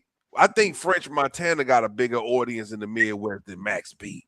Max B been locked up for 17, 18 years. So, you know, if anything, people probably coming to that show on the strength of French Montana because he has had some big hits. I ain't worried about nothing, all that type shit. You know what I'm saying? Pop that. You know. How many people? What's up? Nah, how many people he gonna draw with that? That's what I'm saying. I don't know. I mean, I ain't never seen French in the Lou to even kind of gauge it. I don't know. I ain't never seen a nigga in the Lou. Them niggas ain't coming, bro. I don't think so. I think it's gonna be canceled, bro. I hope not, bro. Because I was just saying that I wanted to go see those guys. Because I ain't gonna lie, I'm fucking with their album they dropped this year. They dropped a dope ass album to me, so I wanted to go check it out. That Narcos is pretty good, but that's just me. But hopefully they come, bro. I want to see them, bro. If they come, bro, you need to come on now, bro. Fuck that shit. Yeah. Fuck with the wave, man. Come on out. I fuck with both of them for real though. Man, put a clip shirt on to come on out, man. Let's do this shit. Yeah, bro. But I think it's gonna be epic, though. I'm gonna give it. You know, I'm gonna be positive about this one, y'all. You ain't do the verses with the that verses one I sent you. Not the female joint. Let's do this verses. I think I do. I got that loaded up. Hold on. I think that's a pretty dope version. If that were to happen though. Let's see about this versus, man. So we got who wins in a versus matchup, Tyler the Creator or Travis Scott. So I'm just gonna jump in. I'm gonna go with the music that I like the best. And I'm going with Travis Scott. I don't listen to damn one of these motherfuckers for real. But what I look at on the internet and shit between both of them, I think that they probably gonna. I think Tyler probably got more hits than Trav, bro. That's me. I don't know, bro. You know what I mean? I don't listen to damn one of these niggas. I don't know. He's like, I don't know the toss up. You know what? I think well, that's a good point, bro. But But it's a different crowd though, bro, for both of them though, too. You know what I mean? It's a different crowd, dog. That's what I'm saying. The music But they don't both high even energy align. though. Ain't it though, KG? They both gonna have mosh pits at their motherfucking shows. That's why But I they thought don't the play verse Tyler should be songs kind of like at the kind of club. even kill. See, they don't play Tyler songs at the clubs though. You don't hear Tyler in the clubs. But you ain't heard no, they gotta be at the club as long as you can sell out the shows. Niggas is hearing that shit. So, Hey, give me, hey, both y'all, give me together, give me 3 Travis Scott club songs together, both y'all. Shit. What's Sicko the song Mode is him off and one Drake? off Sicko Rip. Mode. You got motherfucking Antidote. There And you you go. got I want to say got, butterfly. I don't want to say butterfly effect. I think that I'm saying that wrong. You got Goosebumps. Yeah, there you go. Oh, y'all throwing shit on the wall now. Oh, I'm just saying that song with him and Kendrick hold on. Oh, you gonna jump in the club? We answered it, nigga. Okay. We got Antidote, trust me, them Antidote got bumped in the club crazy. Sicko yeah. Mode with Sicko Drake Mode definitely still got get bumped in the Oh club. yeah, bro. of course, That still yeah, bumped of that course. shit. Come on, bro. Yeah, so I'm saying you will hear more Travis Scott songs in the club versus Tyler. Yeah. That's all But I'm then saying. I'm gonna do like you do. We talking about numbers wise. What about numbers wise? What about numbers wise, Vito? Numbers, shit. I think Travis might be the bigger artist than Tyler. Oh, okay. I don't know. Yeah, he might be. He might be. I think Travis might do more numbers.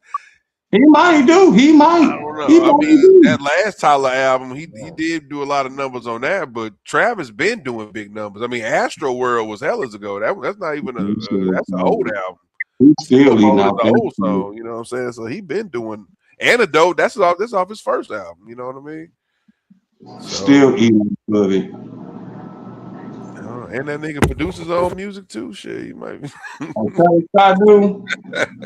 Yeah, Travis Scott to produce. That's what he started off doing. I don't follow them. I don't follow them like that, bro. Yeah, he was producing for T.I. He was like, he was producing for T.I. and shit. And then T.I. ended up signing him as an artist. He was on Grand Hustle at first. But that's way back in the gap. I don't know. I just thought it'd be dope because they both got cult followings. They both got high energy shows. You're gonna see a mosh pit at both of their shows.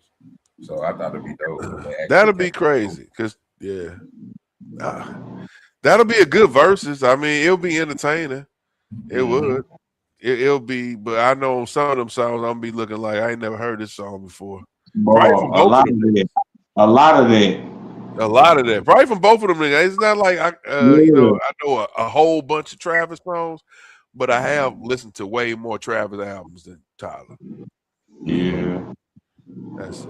You know what I'm saying? But that's a good one though, man. I mean, who you got though? Did y'all ever say who you got? I'm saying Travis. I think it would be kind of even kill, even though Tyler's not on the radio or in the clubs. He still got these sold out shows and he got a cult following. So that's a fact. He got a big following. You know what I'm saying? So they both got cult followers, you know what I'm saying? So that's why I thought it was whoever created that was a good matchup because like I said, they got high energy shows, they jumping up and down, they not just standing there with a mic in their hand, like you know what I'm saying? These niggas doing the most on stage. So like if that shit was ever to come to fruition, I think that'd be fine. I would take probably I'll probably take Travis. To be honest. It's I know close, more of his man. songs, It's close. even though Tyler got some shit though too. So. You know, I don't have a picture, man. But how y'all feel about Offset, man? You know, the latest news on Offset, him getting shot. I sent you a clip. You should have that. You send me a clip of the Offset? Yeah, I sent you up. But yeah, let's talk about it though, man. How y'all feel about the Offset, man, situation, man? This brother, it just seemed like he just down on his luck, man. He done lost his woman. Now he done lost a butt cheek. They said he got shot in his ass, man. in front of the casino, man. How bad can it get, man? I mean, how you feel about that? I mean, the internet is just spinning this so many different ways, and I don't mean the bad way. I'm talking about like the narrative wise. Because first, you don't know why he got shot. Then I'm hearing little TJ is being involved with he owed him money. Then now Des Bryant hop in the motherfucking in the thing talking about shit. That nigga owe me $8,000, but he had his peoples with him. Shit, I just let that slide. So it's like you don't know what to believe, but there must be a pattern here. If somebody is totally not related to the subject, say something. You know what I'm saying? So I don't know.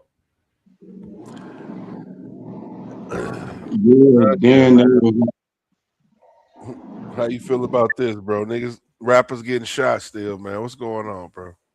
yeah, then they was like allegedly he owed motherfucking he owed the casino. They was showing some shit that he owed the casino like 100 bands and shit too. Like I don't know, bro. All I know is like when it back then, like a couple of years ago, when them niggas when they end up complaining about how much the label was taking all them M's and shit from them and had them motherfuckers with the same lawyers with the label and all that. They got a lot of money took from them, bro. So they probably looked like they had it like that, but them niggas was probably just barely above the green and shit, or probably just like in the yellow and shit with the money, man, because like remember when they was complaining they had to put their music on hold, and when they was complaining to QC talking about how they gave them the same lawyers and management, the conflict of interest type shit, to where all the money was still coming to them, bro. Like they got fleeced out a lot of money back then, but the little money, the little hundreds of thousands and shit like that was coming in to them, boy. They probably wasn't paying attention to that shit then, but now it's been caught up to them now, though, boy. Like shit looking funny now when they go on their account. Y'all, you know how back then niggas used to have black cards and shit like that. Rappers used to rap about black cards and all that shit. These niggas ain't talking about that shit. They ain't got the, you know what I'm saying? Niggas getting fleeced, bro, early in the game. And them taxes too, man. Them taxes is one thing that's kicking their ass too, bro. Because I just seen the report, and I don't know how true it is, but I did see a report on Quavo. You know how he owed the IRS a couple million taxes, and how he was able to come together like with his friends, was able to kind of, you know what I'm saying, put some money together for him. So yeah, bro, like them taxes hit you, man. It don't hit you that day, but nigga, after you do all that spending, they still want their money that next year. So that taxes get a lot of people fucked up, bro. But yeah, bro. I mean, when you gotta ask people for 10 racks for your gambling, yeah, it's some shit that ain't adding up, bro. I hate to see that shit though. You know what I'm saying? Because Migos had a lot of success. Man, I wouldn't think the Migos would be hurting for anything. I mean, them niggas they put out nothing but hits. You know what I'm saying? So you just hate to see that, bro. I hate to see that. No Takeoff estate probably looking funny too, then, bro. Well, it's probably not even looking that well. It's probably looking better because they probably ain't spending the money how Takeoff might have been spending the money too. You know, okay. I mean, I don't know. You know what I'm saying? You can't assume that, man. You don't know what's going on. You know, like with the royalties and shit like that. You know what I'm saying? I would hope that they got some back in the day though, how they was getting shafted out of all that money and shit though, bro. Fucking with quality control. Well, yeah, man. I mean, I think it come down to the label and it come down to your contracts too, bro. It's like, but I don't know. It's not a good look for QC if you want to say like that, because you don't want to have a label where all your artists is broke. You kind of looking like Bad Boy in that sense. You know what I'm saying? All these niggas broken. It don't look good for the label. You know what I'm saying? Because you want your label to look like success. You want people to come join your label because they looking like, damn, everybody on this bitch looking good.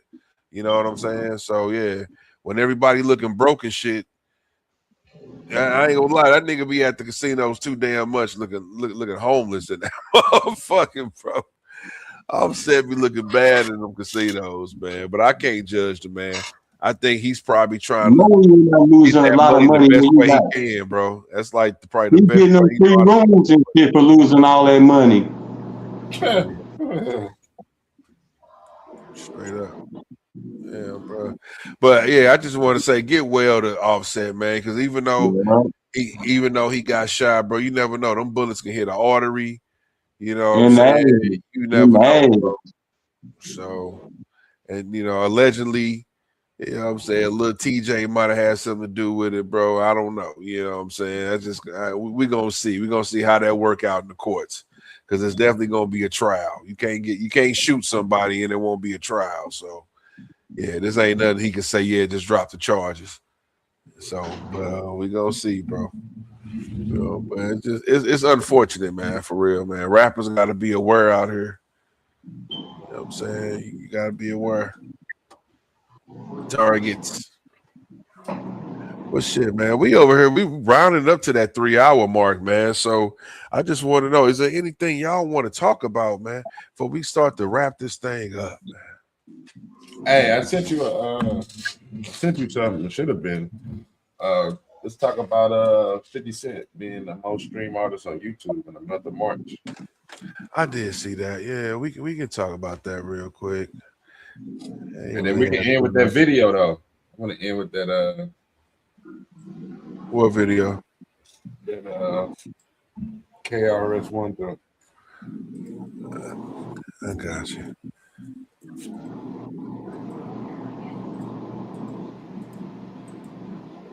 Is this the 50 Cent shit right here? Okay, it's 50 right here. I gotta blow it up so we can see it, but yeah. Let's see if I can. I might be about as big as I can get that, man. Let me see. But we can see. We can just let people know what the fuck going on with this bitch. So we got 50 Cent here. He's saying he's streaming versus everybody. He got the most. I think this is YouTube. Yeah, most streamed rappers YouTube March 2026. So this man saying, listen, I got more streams than all these niggas that have been hating on me or got something ill to say against me. I'm out streaming all these guys. And not even dropping up music. We got what, 2 songs, maybe?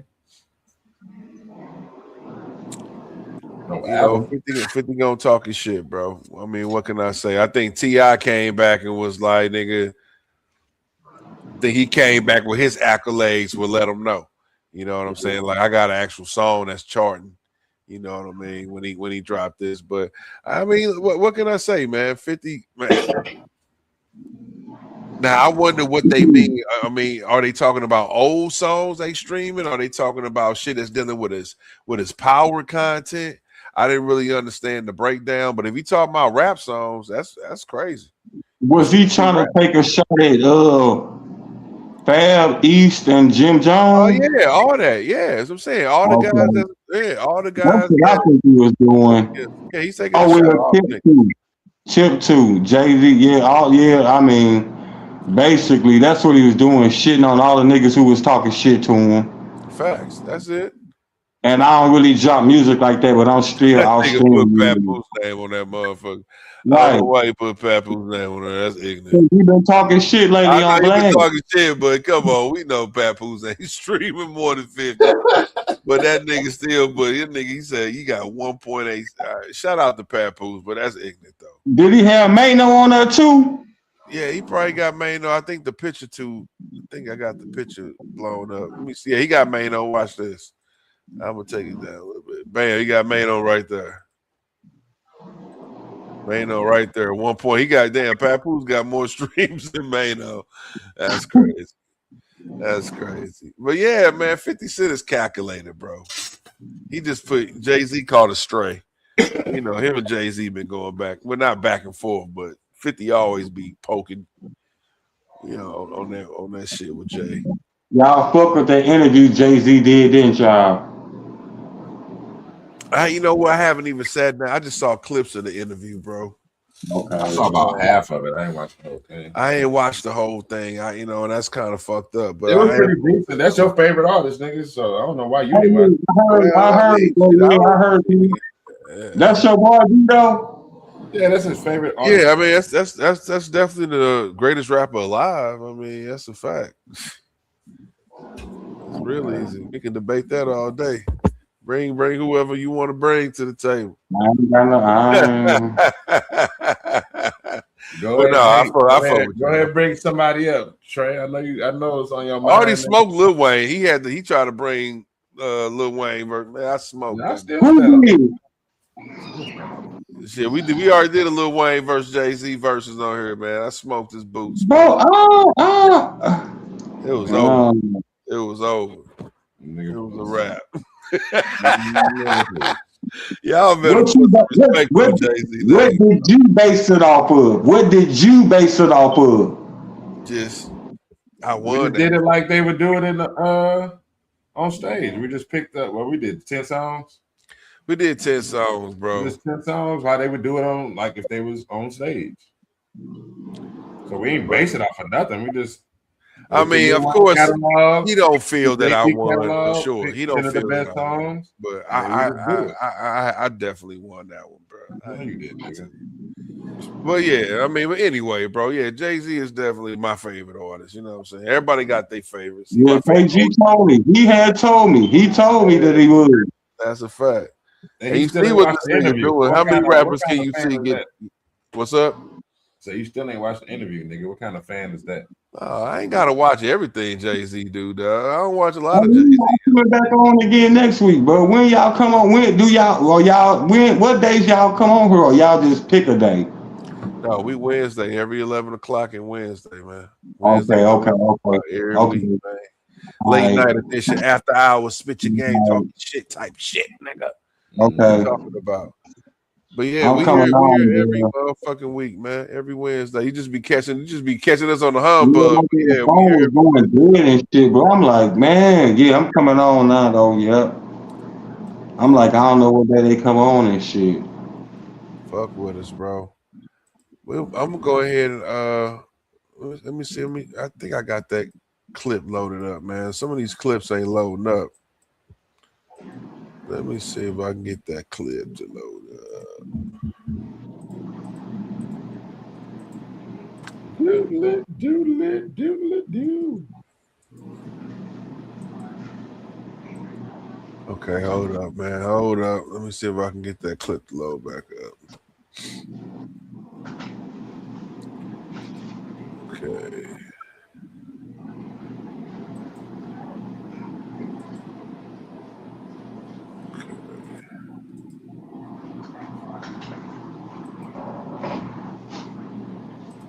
They still on. Yeah, you can go by. You said they still on? Yeah, you can go by. All right, let's load this clip up. Yeah, it's hard. A fellow student who I'm a student of as a teacher. These other people that I have your permission. Hey, pause it real quick. To be KRS-One. What's up? I just want to give the people some background real quick what they watching. So Ab-Soul, courtesy of this is all off courtesy of my man Tef Poe. This is not our footage, so this shout out to him. But he's in these rooms living his life, the hip hop side. But Which one they in? he got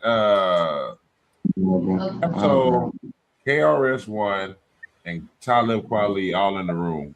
And Ab-Soul is asking to get blessed and be called KRS-2. Like,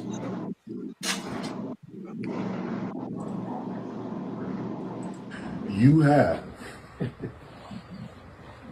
a blessing. It's a burden, a blessing. Speak on it. The burden is that KRS stands for knowledge reigns supreme. It is knowledge that leads our lives. It's awareness that makes us who we are.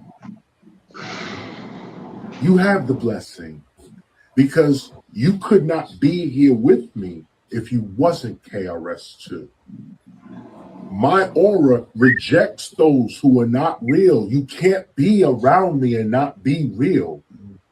Shout out to Cypress Hill. So by you being able to show up here right now, you at right place, right time. I'm reading the universe. Why would the universe bring you here to me at this right place, right time? You could have been stopped 100 ways just coming here. And God, you here. I recognize. Knowledge reigns supreme. You're blessed. Carry the name with respect. Oh, that's hard. That's hard. That's beautiful. Why wearing an Illmatic jacket, nigga? That's hard. Please don't Like, say that's hard. Put the video on. So once again, Yeah, man. I just wanted people to see that motherfucker. That was dope. Ab-Soul is really not to be fucked with. There's lyric wise, or lyricist wise, what I'm trying to say.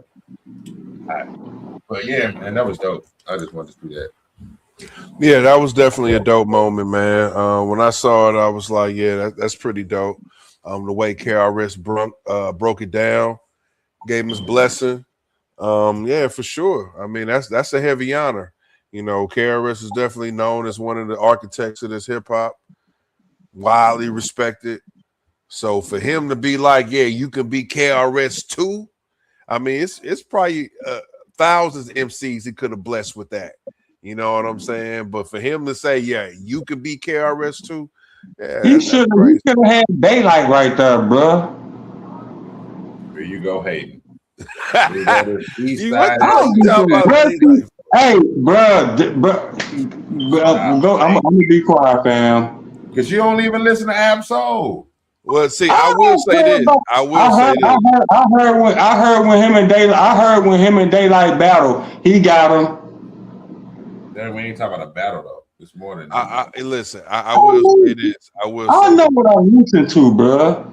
I say this. I will say Daylight flow is more reminiscent of a KRS than the Ab-Soul. I would definitely say that because they both be putting a lot of knowledge in their shit. You know what I'm saying? For sure. I will say that, but I won't say that Ab-Soul ain't deserving of what KRS blessing with. But I feel he can do Daylight. But It seems like he's more cut from that tree of KRS. I will say that because Daylight be having that knowledge reign supreme type shit in his lyrics for sure. But yeah, I hear that, man. But I think say why Daylight. Hey, but listen, Daylight. I think you know what I want to say this, and I could be wrong because I don't think the clip showed this. That nigga KG don't talk to me because I be telling them that Breeze Washington one of the best battle rappers, bro. Oh, but yeah. But I believe that maybe Ab-Soul might have asked KRS if he could do that. You know what I'm saying? I don't know if it was just like, yo, KRS seen Ab-Soul and be like, yo, I want you to be blessed with KRS too. You know what I'm saying? I believe Ab-Soul asked for that. So maybe if Daylight would have asked for that, he probably would have gave that to Daylight. You know what I'm saying? But Daylight Ab-Soul asked for known as a battle rapper than Ab-Soul. Ab-Soul is known as like a straight up rapper, lyricist. You know what I'm saying? Daylight can rap and he put out albums or whatever, or put out bodies of work, but he's basically known for battle rap. But I don't think that matters with KRS-One though. A nigga like KRS-One, he the type of nigga that knows the underground rappers. You know what I'm saying? But that's just me. I hear what you're saying though, because Daylight is definitely known for battle rap. Yeah, he's but battle rap. For us, for niggas that listen to him rap, we know what he can do with his pen on a beat too, though. And you know he's just as crazy outside the battle arena. You know what I'm saying? With his lyrics, dude, crazy. I can't deny him that he crazy with it. But yeah, shout out Ab-Soul, man. I mean, listen, I can't wait to hear his new album because he gotta have a track with KRS on that motherfucker now. They gotta have a track together. Mm-hmm. Just imagine all three of them on the track though: Ab-Soul, Talib, and KRS. They sprinkle Tef Poe in that motherfucker. Maybe they might have did a track while they was all together. Who knows? That would be super hard for sure. You know what I'm saying? Yeah, man. Shouts out to the home team though, straight up. Well, I want to ask y'all this question before I get hurt. My last question, man. I want to ask y'all brothers, man. Is my nigga Wallow bad luck? It's Wallow bad luck because it kind of seems every time Wallow sits down and talks to somebody, 3 months later they get arrested. You know, you seen that with Young Thug. You know, the man had tears in his eyes. Tears in his eyes talking to Young Thug. 3 months later, they get indicted. We seen it with Dirk. Talking to them boys. Indicted. Now we see it. Who's the latest nigga? Was it Pooh Shiesty he talked to? But they did talk to Pooh Shiesty. Yeah, you know what I'm saying? Like, bro, what is Wallow bad luck, y'all? Let me ask you. No, because Kodak Black didn't get locked up. Kodak too, though. He ain't get locked up, but he didn't get locked up. But he's been going bad. He's been going on. I'm about to say he's been more in the media ever since that moment, but he didn't get locked up. So, but he's looking bad out there. I just think I honestly think. I think these niggas was already so far gone in the streets, bro. They weren't listening to Wallow. They were just want to prove him wrong so bad. That's how I think, bro. Like, they wanted to prove Wallow wrong so bad. In my opinion, yeah, because you got to think about it. They already so far in the street, bro. Nigga, Dirk had 100 niggas in his fucking wherever they was, nigga. and a handful of them niggas turned out to end up snitching. So what I mean is they was already halfway in the shit they was already into. It was already bullshit, right? That's what I'm saying. So they was already in the shit. It's not like they just did the interview and they ain't got no record or no shit like that. No, these niggas was knee deep in this shit already. So I don't want to say it didn't matter what Wallow said to these niggas. Thank you. What's gonna happen. I mean, proving it wrong was probably the wrong words to say, but that's kind of like the demeanor. It's like, don't worry about it, Unc. I got this. You know what I'm saying? No matter what he said. So that's what I mean by they was already knee deep in the shit. Like, you know what I'm saying? They ain't gonna put their legal shit on the camera as far as discussing it. Yeah, that's a fact. Sure they had those conversations. You know what I'm saying, behind the scenes. And he probably even got way more deeper than what he did on camera. You know what? I just thought it was some funny ass shit. I'm just like, yo, that is crazy. It seems like everybody he sits down and have a heart-to-heart with, these niggas end up getting indicted, you know, shortly after. So it's crazy, man. But shout out to Wallow, because I know he mean good. But damn, you might need to start talking to these niggas when they first get signed. Don't wait for them to blow up, because by the time they blow up, it's already fucked up. It's too late. Talk to them niggas early. Yeah, that's what I'm saying, bro. They was already too far gone in that shit deep. No doubt. Well, shit, we gonna wrap this up like this, man. I appreciate everybody rocking with us, man. Nunya, man, I appreciate you coming up to the podium, man. Yeah. Next Wednesday, too, standing on business. Now that I know. Hey, listen, we here every Wednesday, and make sure y'all write that down too. Every Wednesday, 11 p.m. You can catch us on YouTube, Spit Yo Game 314, SPITYOGAME 314. Also, we streaming on Facebook, Vinny Negus, NEGUS. You can catch me on Facebook too. And make sure y'all subscribe to the tribe too, y'all. You know what I'm saying? Y'all get notifications every time we drop something new. Y'all be the first to know. So, man, quick shout outs real quick. Go ahead. Smoke detector. What's up? Somebody got a smoke detector back there? It ain't my smoke detector, man, because I done disable all mines. If Lord forbid there a fire, because I done took all mines down. I'm gonna have to just be that nigga to smell smoke, because I damn sure ain't gonna hear it. All right, Mystical. I smell smoke. Right, that's gonna be that type of situation. But yeah. Go ahead and put you a 9-volt battery in that motherfucker. Call it a day, man. Yeah, nigga, that motherfucker sounded like he trying to make a beat. You know what I'm saying?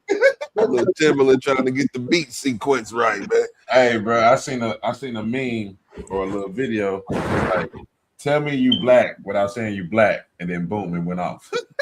I was like, these niggas ignorant. Damn. Shout out, man. But listen, man, shout out to everybody who's fucking with us. And make sure y'all catch us next week, man. It's your boy Vinny Vito. Appreciate everybody. Shout out Tef once again. everybody out there, man. We fuck with y'all. We're gonna be back next week too. If y'all want to be guests, you know, definitely hit us up. We'd love to get anybody on the show, chop it up with us. And I'll let that be that, man. For me, what you guys got, man? Man, Chef KG. Hey. Smoke weed every day. And today is my birthday. Bitch. That's all I got to say. Happy birthday. Yeah, hit the like and subscribe to the channel. I'm gonna be here again, like I said, bro. I fuck with y'all, man. I'm gonna be here next Wednesday, bro. I just needed to know when y'all actually went live and shit. I always tune in, but I ain't know I caught y'all this late on it today. But yeah, I'm on here next Wednesday too, bro. Like, what time y'all be on here? Like, you said 11. 11 when we start rolling the cameras, man. 11 I will be here, bro. I'll be here, bro. Bucks with us. No doubt. Not man. 11:01, not 11:36. If you ain't got my money on my bud, I'm killing you and him. And you heard it there first. He said, if you don't come on here, we gonna threaten violence against you. He's made his decree. Nah, but man, this Friday changed my life. I just had to say. yeah. All right, man. To another one, All y'all. right, Y'all be good.